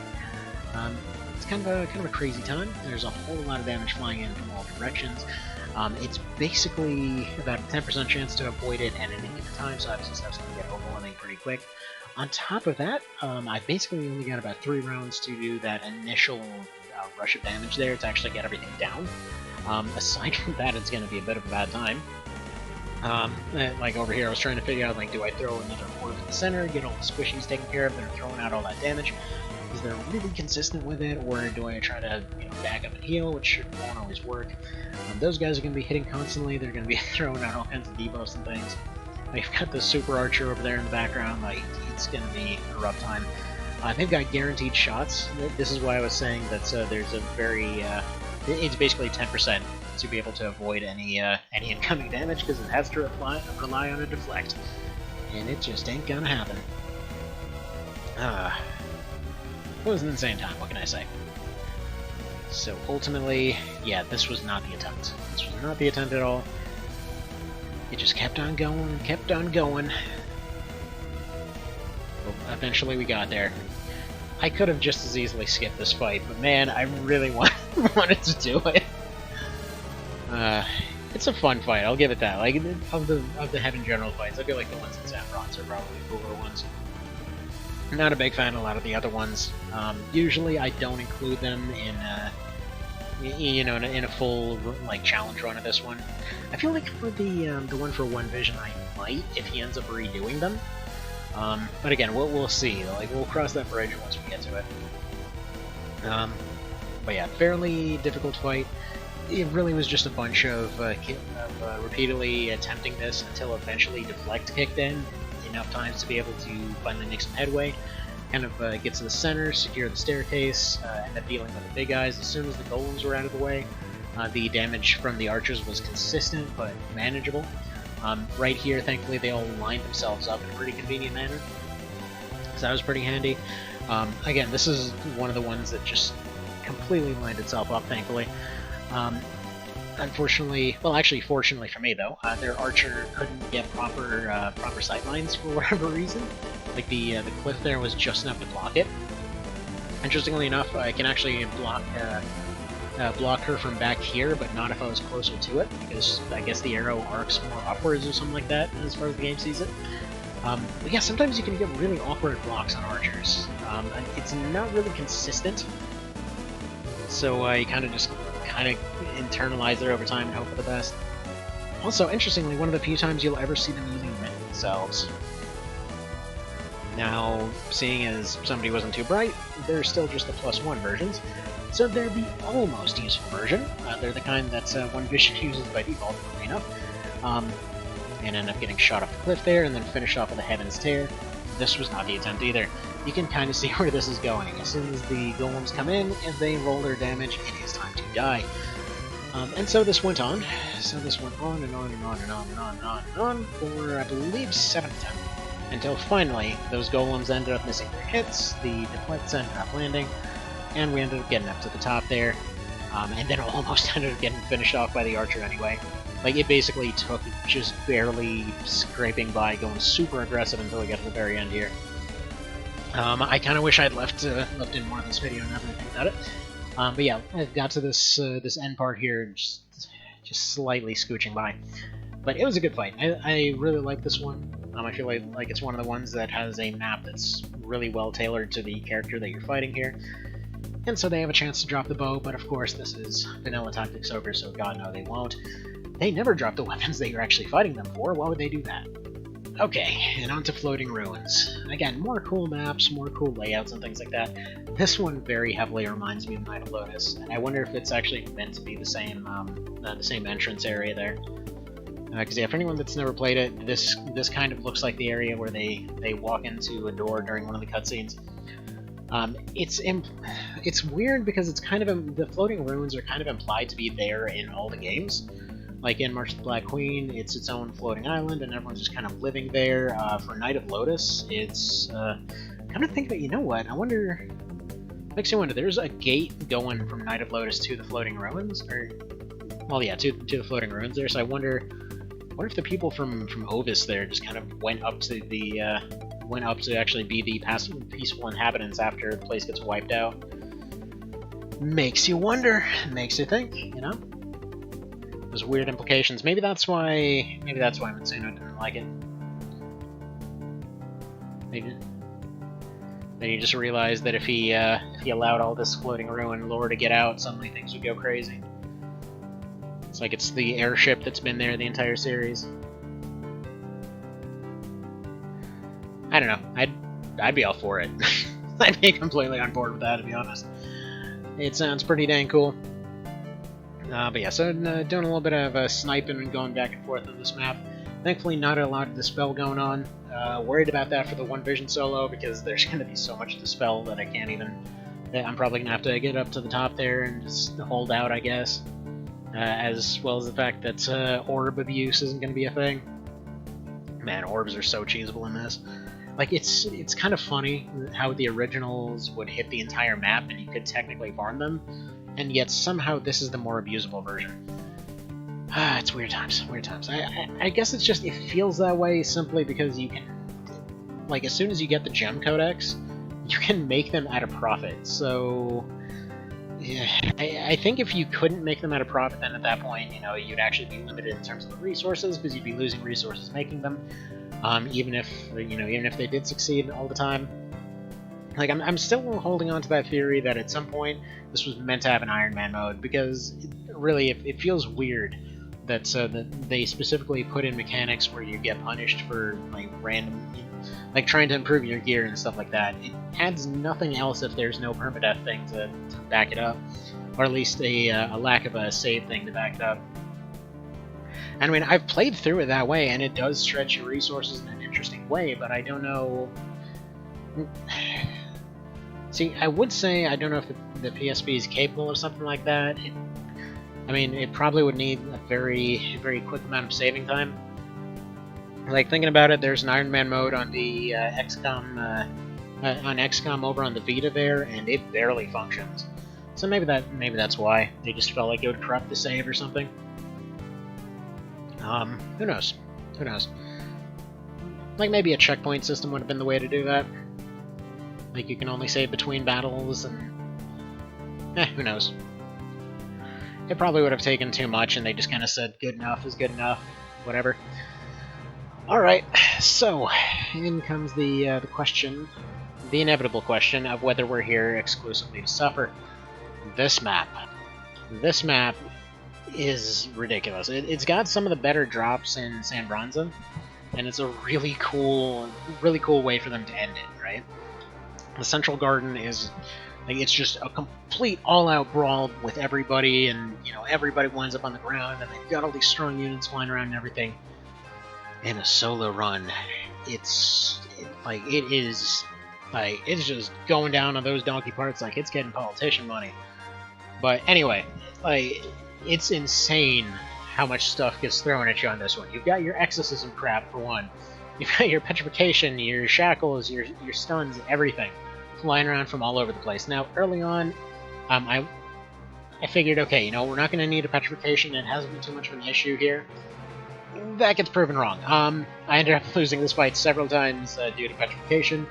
Ultimately, I forget what I actually ended up doing because I ended up taking off the, tried taking off the Azure necklace for a little bit, but then wound up getting stunned repeatedly, so that was a complete no-go. And I believe it actually was one of the no Azure ones here that ended up doing it in the end.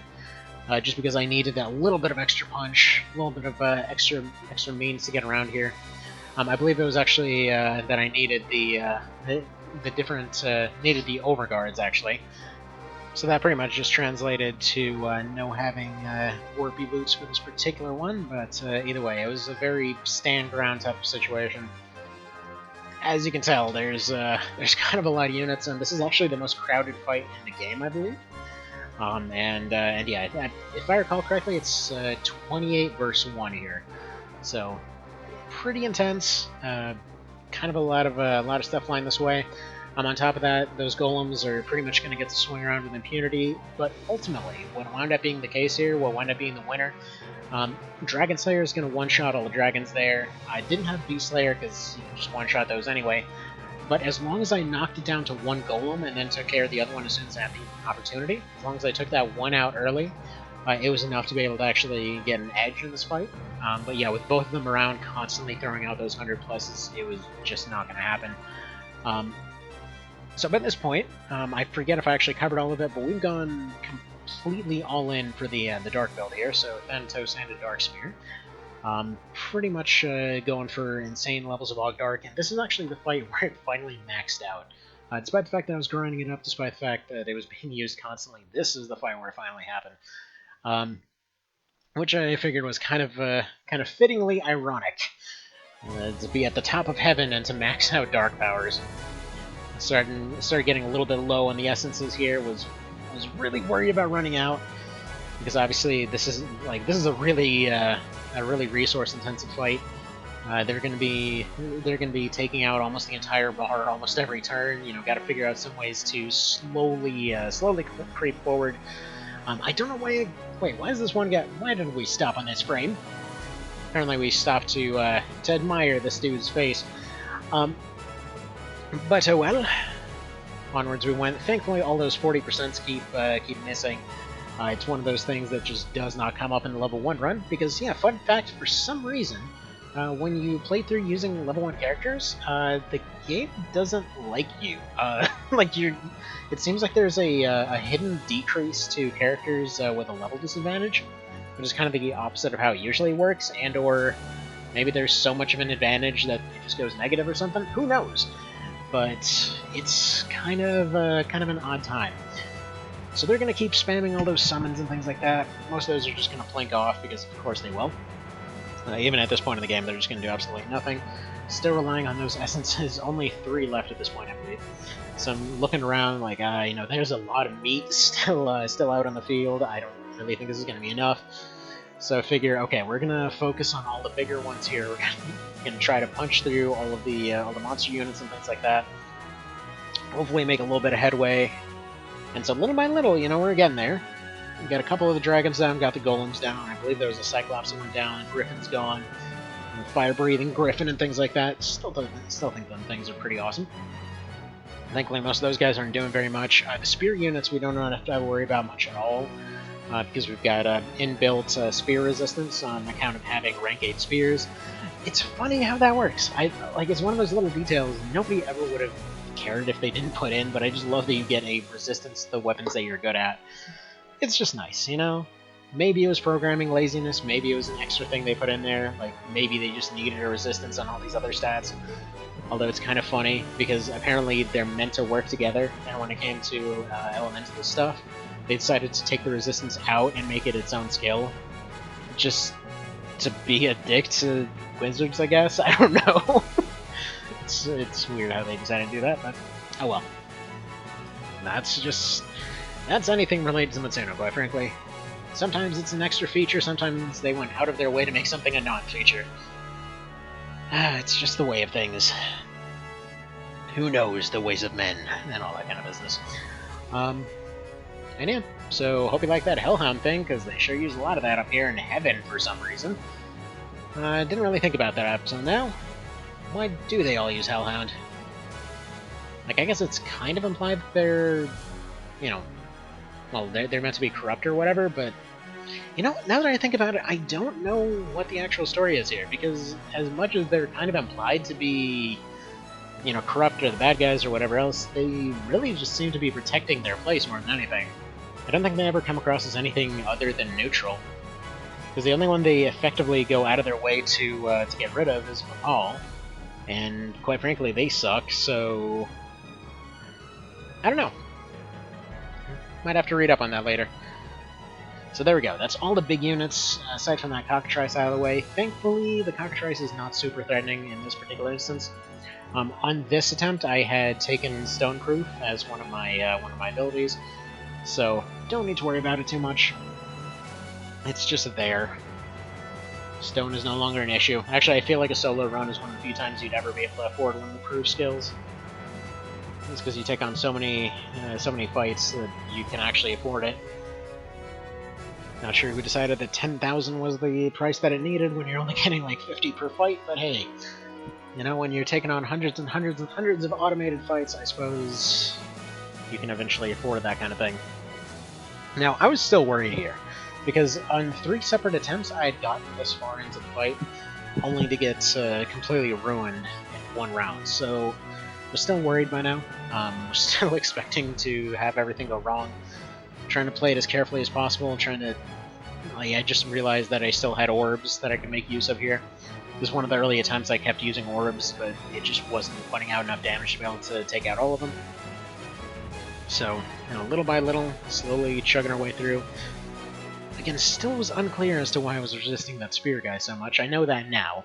Actually, last year when I was doing this run, I didn't know about the spear resistance thing, but I would have made a whole lot more use of that mechanic if I knew. And so it goes. So it goes on and on and on and on. They just keep hellhounding, as they do.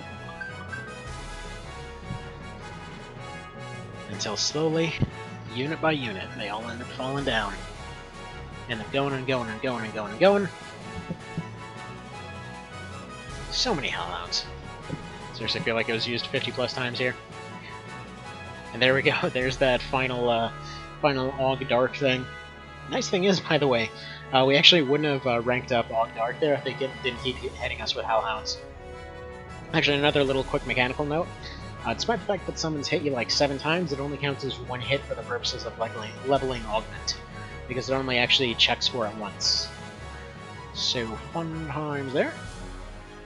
So looking around, fairly confident at this point, but realizing, you know what? I'm completely out of healing items now. I've got a couple good ones, but I need to start figuring out a more sustainable way to do this, otherwise I'm screwed. So they accidentally petrified their own guy, which is hilarious. Gives me a nice little opening there. And I realize, you know what? I've got health suckers. I've got Aspernergy, or whatever you want to call it, Asperenergy. aka the health suck, and so we just gave everyone the suck, and good times. So 200 healing per round, 200 damage per round. They can only heal a little bit because healing is terrible. And yeah, they will never use the good items because they wanted to be nice as far as that goes. And that's part of the reason that the doppelganger fights never get interesting, because you can just switch everyone over to items and then it doesn't matter. I'm really hoping at some point Rakes comes up with something better for OB for the doppelganger fight. Like, it's fine as it is now. I'd say with the rebalances it's way more playable than it was before. But yeah, it really would be nice to be able to have something more interesting than doppelgangers there. I just feel like if he had a set team, it'd be more interesting, or even just a regenerating team or something, you know? I mean, I feel like... Hell, I feel like the way that they did Cher and KOL would probably have been the way to do it. I mean, sure, it wouldn't be true to the SNES original, but there's a whole lot of other design stuff that they didn't copy over from down as well. Like, they kind of technically left permadeath in, but not really. Because let's be honest, you're going to lose maybe one unit in the entire campaign to utter stupidity, probably. And it's usually going to be that one guy that's constantly getting knocked out, constantly getting knocked off cliffs, and they're functionally just the joke character of the team, and then they end up getting killed off. It's like, oh man, we gotta go avenge Leroy, the bottom of the cliff paladin over there. So, it'd be interesting to hear what other folks would think of that. Somehow I have a feeling it would be unchangeable. Again, for anyone that's never played Night of Lotus, general mechanic in that one was you similarly had a two-phase, like, last boss kind of situation, but he constantly had 4 kind of super units that were on the field at any given time, and every turn he would replenish them, so if any ever went down or whatever else, he would just go in and pop them right back up. And, you know, fairly standard boss fight kind of stuff. I have no idea how much my hand was shaking by this point, just to finally get this stupid fight done. Just took so many tries, I kid you not, it seriously took like 20-something tries. But yeah, so then they have those 4 units there, they'll keep popping out more, and then every round they still have all of their super moves going. So for example, they'll slap your entire team, they'll go put a debuff on everybody, which ends up being crazy when units end up getting mass charms and stuff like that. It's cool. It's a really cool way to do it. So I was thinking like, okay, good. There's San Bronsa done, you know what, feeling fantastic. Feeling dang overpowered by this point. Let's go do Coda 3. Wait, where's Coda 3? There's a certain Coda chapter missing. That's unusual. Why is that happening? Why is there no more Coda? Do I gotta go back and watch Warren's cutscene again? Maybe that'll unlock it. Maybe I gotta watch it all the way through. Maybe it's bugged or something. You know, I don't know. We gotta go watch Bullcut Boy. Maybe something will happen here and he's gonna close the gate, but why can't we go back and build statues and find out about lands and whatever? I don't know, what's wrong here? I have all the units, I have all the people. I got the 2 White Knights, I got the Warren, I got the Birdman, I got the sister lady with all the emotional problems, so what gives? Why can't I have my Coda 3? Well, see, here's the funny thing. Generally speaking, and in most guides, it's written down that yes, those are the characters you need. Oh yeah, and Vice. I forgot about Vice. I don't like Vice. He's kind of irrelevant most of the time. Anyway, so, Mr. Diet Delita there, he's in the team too, and I have all the people, so what gives, right? What's wrong? So, you might notice that we're back in time now. Well, there's an exception for Cashua, because for everybody else, they simply need to be in your team. However, they specifically went back and put one random check for one particular unit, for one particular event, way back in Chapter 4. You see, she has to have survived the coronation, and has to actually be there to open up the Camp 4 land to go to. So now she gets totally not on accident stabified here on total definitely an accident. Yeah, no, I just completely screwed up the dialogue choices. Couldn't remember which was which on this particular route. It's fine. Anyway, it's supposed to be A-B, in other words. If you didn't know, there's a decision earlier in the game that basically decides whether it's A-B or B-A. So if you ever wondered why those answers seem random, that's why. And it's basically back when you're talking to the Pope.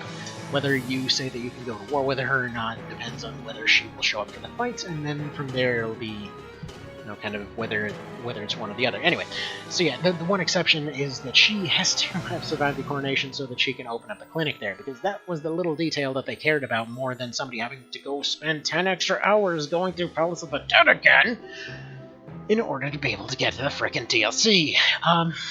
So yeah.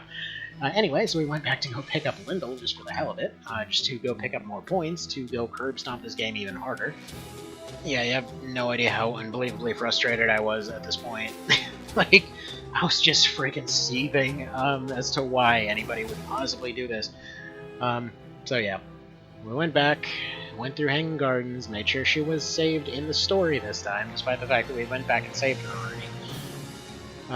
But yeah, that whole decision to go unlock Lord is more or less what did this, and or to just skip through her getting taken out in the first place. Yeah. It's stupid. So maxed out Dorgi actually takes 2 hits instead of just 1. Boy, oh boy, what an end boss. And that's kind of the funky thing again with this game. Is just the take him out with Lightning Storm just for fun. The fact that you basically go from doing nothing to utterly annihilating something with some of these moves is pretty hilarious. But yeah, one of those weird exceptions where they just suddenly decided to put a massive roadblock in your way for a tiny detail that nobody cared about. Just like with the with unlocking the oracles, the fact that you gotta specifically have enough of the sisters in order for them to be able to team up, despite the fact that you'll only ever use the first one. And yeah, in a lot of cases, you're probably just getting them for their casting abilities, but somebody put in the ability for them to check the weather. Somebody had to program that. It's never going to be useful, but it's in there. I know. I always harp on about knowing, but it's just such a weird thing. So this time Cashua gets the pajamas. We don't look like a dork, and we don't get shot in the face, so that's an improvement. Unfortunately, everyone likes Cashua for some bizarre reason. No, I don't know why everybody seems to like Cashua, because again, she seems to have just a massive chip on her shoulder for all of humanity, and railroads the plot, and forces you to go back to the Palace of the Dead again. But again, I suppose the local populace does not have to worry about that as much. Any dang ways, though. So, we have a nice little celebration, with nice little happy music in the background. Because we're about to go to the Palace of the Dead again. Whoopity-frickity-doo-dah. Now, yeah, I was actually mistaken in some earlier parts. It's not necessarily killing off the tigers that prevents the tiger assassination, though apparently that is one of the things that'll boost your score high enough to be able to get past that point, in a lot of cases anyway.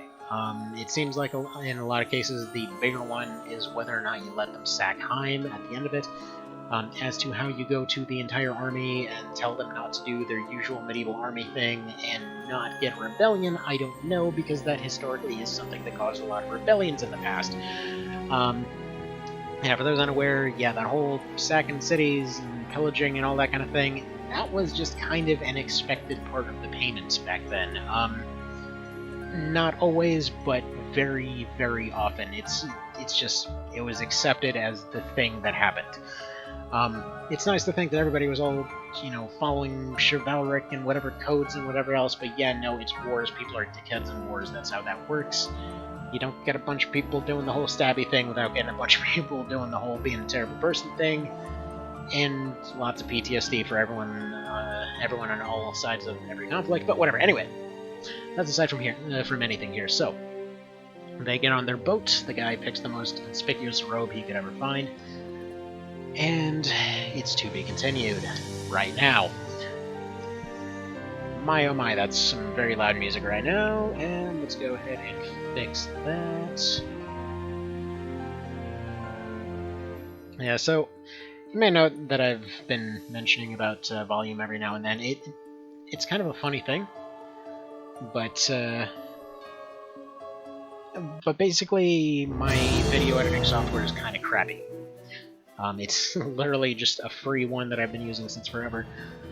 Usually it's not much of an issue because I can correct levels and things like that as time goes on, but I've never done one as long as this one, and let's just say that I got through editing the entire video part and then got to editing the sound and stuff got worse and worse and worse, and then trying to do the commentary wound up creating even more complications, but anyway.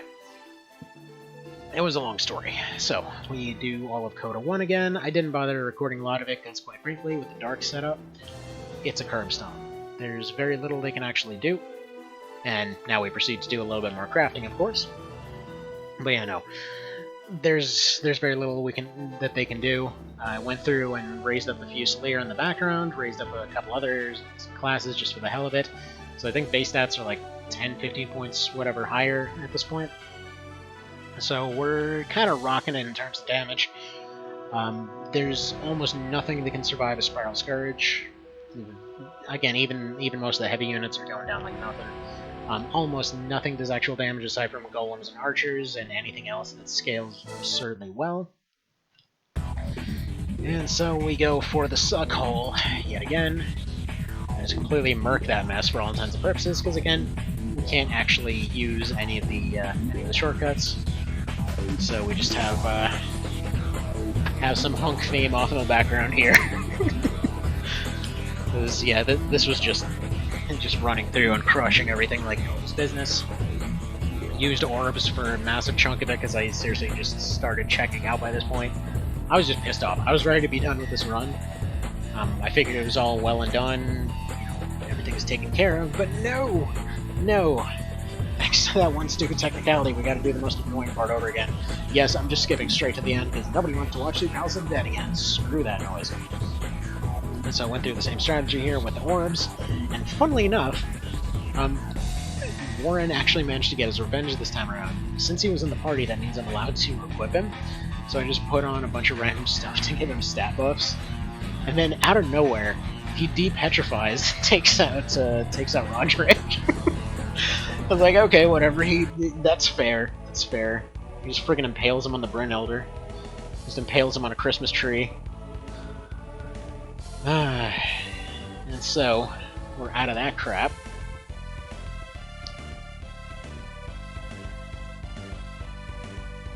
Fun times as they go. And alright, Rising from the Ashes finally shows up. Actually, wait, Rising from the Ashes is... Isn't that Coda 3? I don't even remember by this point. Didn't we do Coda 3? Wait, no, I'm thinking of the part where I was editing. Yeah, no. So, next we do Rising from the Ashes. That's basically going back into Veggie Dreams. Basically, for anyone that missed it up to this point, Lambs never de-vegetizes at the end of the game. He is just a completely broken shell of his former self. It's just kind of hanging around in a wheelchair. So instead, what they decided was that they're going to go back in time and they're going to prevent all that stuff from happening. And this is easily one of my favorite parts of Coda. Like, Coda 3 and 4 are so good by comparison. Honestly, it baffles me as to what they were even thinking with Coda 2. It's a cool idea, but it would have been a very simple thing to just say, okay, you've been in here before, you know what Palace of the Dead is, here's this other entrance. Like, you just show up and you automatically go to 101. And it would have been a cool way to do it, you know? Just have like a little branching path off of Palace of the Dead. So I could secretly have this water entrance that suddenly dissolved or something. Or hell, you know what, just tie it into the Apocrypha quest or something, like you try the Apocrypha for the first time, and like say he's hanging out with the Pope there, and they're gonna go try casting one of them, and it just burns a giant hole in the ocean, kind of referencing back to that whole situation, and then suddenly it opens up another hole to Palace of the Dead or something. I don't know, I feel like it would have been really cool. So this fight, relatively simple. It's like, right now I'm cheesing it because with Warp you can just make it a 2-turn fight for all intents and purposes. Normally orbs are not going to be enough to get this done, so essentially you'd have to fight through both sides, and Lens is just sitting there holding them off for a little bit. It's actually lucky if he lands the Petrified, because suddenly everyone will de-aggro off of Lens. So pretty handy when that ends up happening. And he's over there in his cutscene field that we never see again. I'm actually really like cutscene field. But anyway, so we got Lance on the team, and we go over here, and it's time. It's time to finally be done with this run. And we get Magnificent 12. Alright. Go hang out in the snow. Figure there's no more fitting music to this than to have some Battletoads in here. Because we're just gonna go through and completely curb stop on Dark Knights, basically. Almost none of them can take more than a hit. I mean, poor Andora's here just gets nuked every time he shows up. He's got no chance whatsoever. We're not even...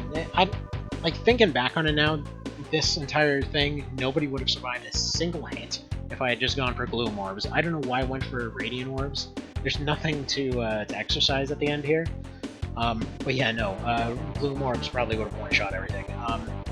But I consistently ran into an issue with needing a second attack on things. Like right here, Oz would have been absolutely toast, because, I mean, 40 extra attack on one of these orbs would have completely crushed him. But it takes a second orb. except in this case a tornado. It's fine. I'm not an idiot. Don't question it. So they need to go back to the van. They're gonna go friggin' zoinks up a mystery somewhere. And so we get to Barbas, and funnily enough, Barbas is one of the few exceptions of a unit that can actually do damage. He's the only legitimately threatening one of the Dark Knights to a character this dang strong. And he misses his one opportunity here. He had a chance. If he had used Angel of Death right here, he might have actually had a chance, but for some reason he decides to go Meteor Strike, this random guy that looks like he's from Burn Notice. I'm not sure if I'm the only one who noticed this, but a lot of the characters around past Goliath look like characters out of Burn Notice. It's kind of weird. Maybe it's just a coincidence, but it's kind of made me wonder if maybe that was supposed to be a reference or not. Like, I'm serious. Like, the guy with the checkered hat, which, by the way, been making hats and masks and stuff lately. That checkered hat would be kind of difficult to make. Anywho, so like that guy looks just like the main character of it. The girl with the pigtails kind of looks like the explosive girl from that show. There's the one older guy that looks just like Old Man Jones there. His name's not actually Jones, but he's the older middle-aged guy with the beer gut. Anyway, he's like a CIA spy guy or something. I don't know. It's been a while. It's seriously been like... Has it seriously been 9 years since I watched that show? Oh, dang. Anyway, so we get to the very end. You might say, hey, there's units deployed here. How dare you? The run is invalidated, which... Fair. However, you have to bring them with you in order for the script triggers to actually work here. So if you fight this fight normally, you can't actually beat lands. You will run away. If you want to go for One-Eyed Night Slayer, you are required to bring all three. So for all attempts at this kind of run, I bring all three and just have them sitting back. Just change them into Dragoons. I gave them whatever throwaway gear I had to make them resistant to things, and they're just going to sit as far away from the fight as they can. Typically, if you're wondering how to do that to make them completely not involved, what we want to do is stick them to the back right for the start of it, and then as the fight carries on, bring them over to the back left, and there should only be one unit, which usually gets taken out on his way over there, which is one of the archers. Only one unit will actually aggro to them. So, you know, generally speaking, that's about as much avoidance from them as you can get. Love that Vagrant story music for this part. Now, almost none of them have a chance. Like, Barbas, like I said, he's the only one with an actual chance of doing damage. There's only one character on this map that actually has a chance to kill Venom. And it's not the way that you'd expect, because, seriously, I was not expecting what comes after this part. File that under clickbait, but, you'll be shocked at what happens next. Because there's a unique mechanic that he likes to carry around, seemingly specifically for this exact version. How did this nobody beat me? Actually, funny note, I forgot to mention earlier. He tells lands that we are coming, so I think he likes to refer to his shoes as people. Anyway, Spiral Skirt Josma. Get her out of the way. Funnily enough, with all the other characters here, the only character who actually doesn't get a unique death message for this one is Balzaphon. Now, right here, you see that little one that pops up after that attack? That's his unique gimmick. Basically, he shaves off a life every time he uses Apocalypse. Now, you may notice there, I am now at 2 out of 3.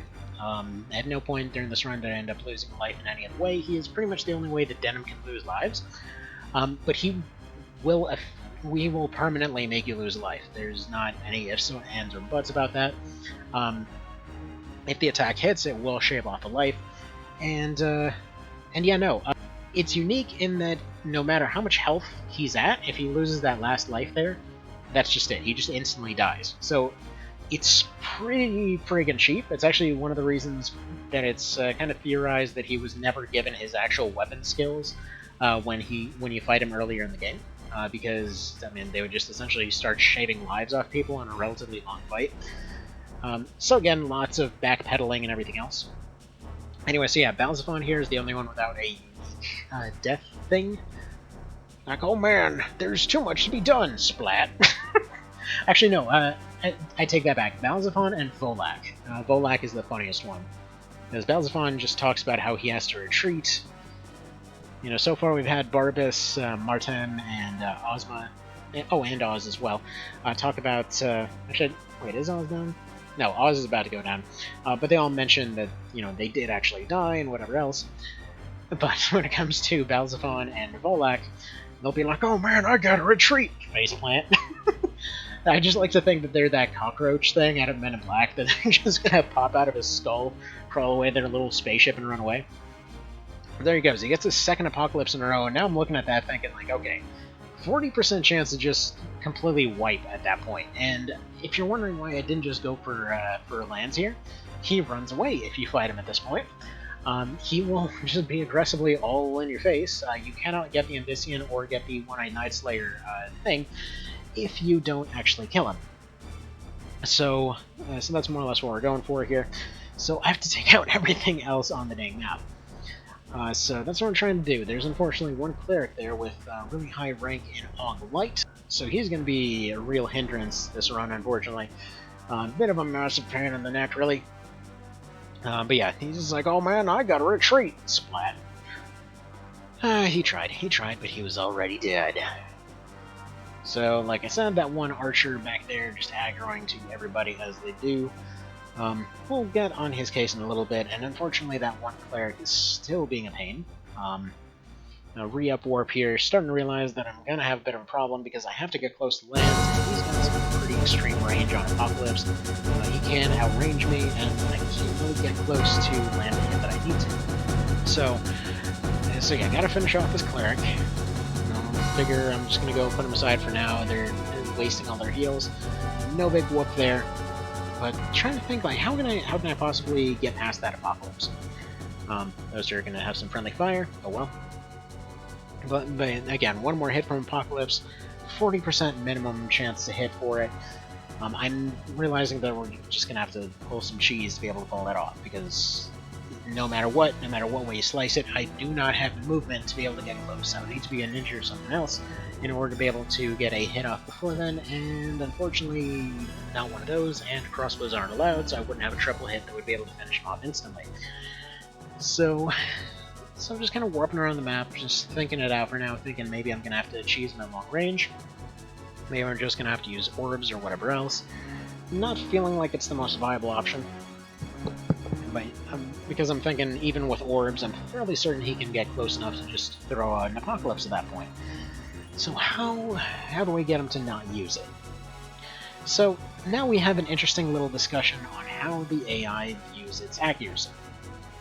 Now, bear in mind this is just based off personal experience after like a decade of playing this game, rather than any hard confirmed thing, because as I understand, nobody has actually found the information from the AI at this point. But every now and then I like to try and theorize and try to understand what the dang computer mind over here is thinking at any given time. So, essentially what we have is a situation where it'll prioritize offense that it can land over anything else. And in many cases, this essentially means that if a chance to hit is theoretically low enough, even if it's capped at a certain minimum, it may still view something that is technically worse on paper as being better if the numbers are skewed in just the right way. So, for example, if somebody were to set up, oh, I don't know, a situation where their 40% chance to hit is somehow valued lower than a 25% chance to hit, what exactly would happen there? So, with that in mind, I just kind of had that in the back of the head. Figured that's probably the only way we're going to be able to survive Mr. Lands here. So, we'll put that thought aside for the moment. So he's going to keep healing this guy. He's going to try to keep supporting his one cleric here, realizing that it's the one way that he can get out of this fight alive, because if he gets killed before this cleric, well, then he doesn't die. He is the master of strategy here. But okay, so I kind of missed it earlier, by the way, but every single one of these characters can drop their unique weapons, as well as any of the gear that they're carrying, including the specialized earrings and chokers and all that such. Actually, I don't think they can actually drop chokers. I don't think any of them use chokers. I'm not 100% on that, but it seems to stand to reason. Anyway, so now he's the last unit on the field. There's nothing more here. It's just a one-on-one. Just super friggin' demigod guy here versus guy that's technically supposed to be way stronger than he is right now, but whatever. We're ignoring that. He doesn't have Atropos in this version. Thank you, One Vision, for adding that back in. Anyway, so thinking, okay, I can get close, can do a stab, that's definitely going to trigger a finisher. I can try to run away, but high health doesn't even matter. His direct damage is not even a concern. Like, it would take him forever to finish him off with any of these finishers. So what do we do? What can we possibly do to get out of this? Well, like I said, what if we were to convince him that 25 is higher than 40, right? Because 2 hits technically add up to 50%, right? So, if, you know, those 2 hits were at 25% and they happen to combine to a 50%, wouldn't that cause him to value a Rending Gale above a, well, an Apocalypse in this case? I wonder. So figured, okay, we're gonna put the sidestep on there. We're gonna give him the side to attack, and we're just gonna see what exactly happens here.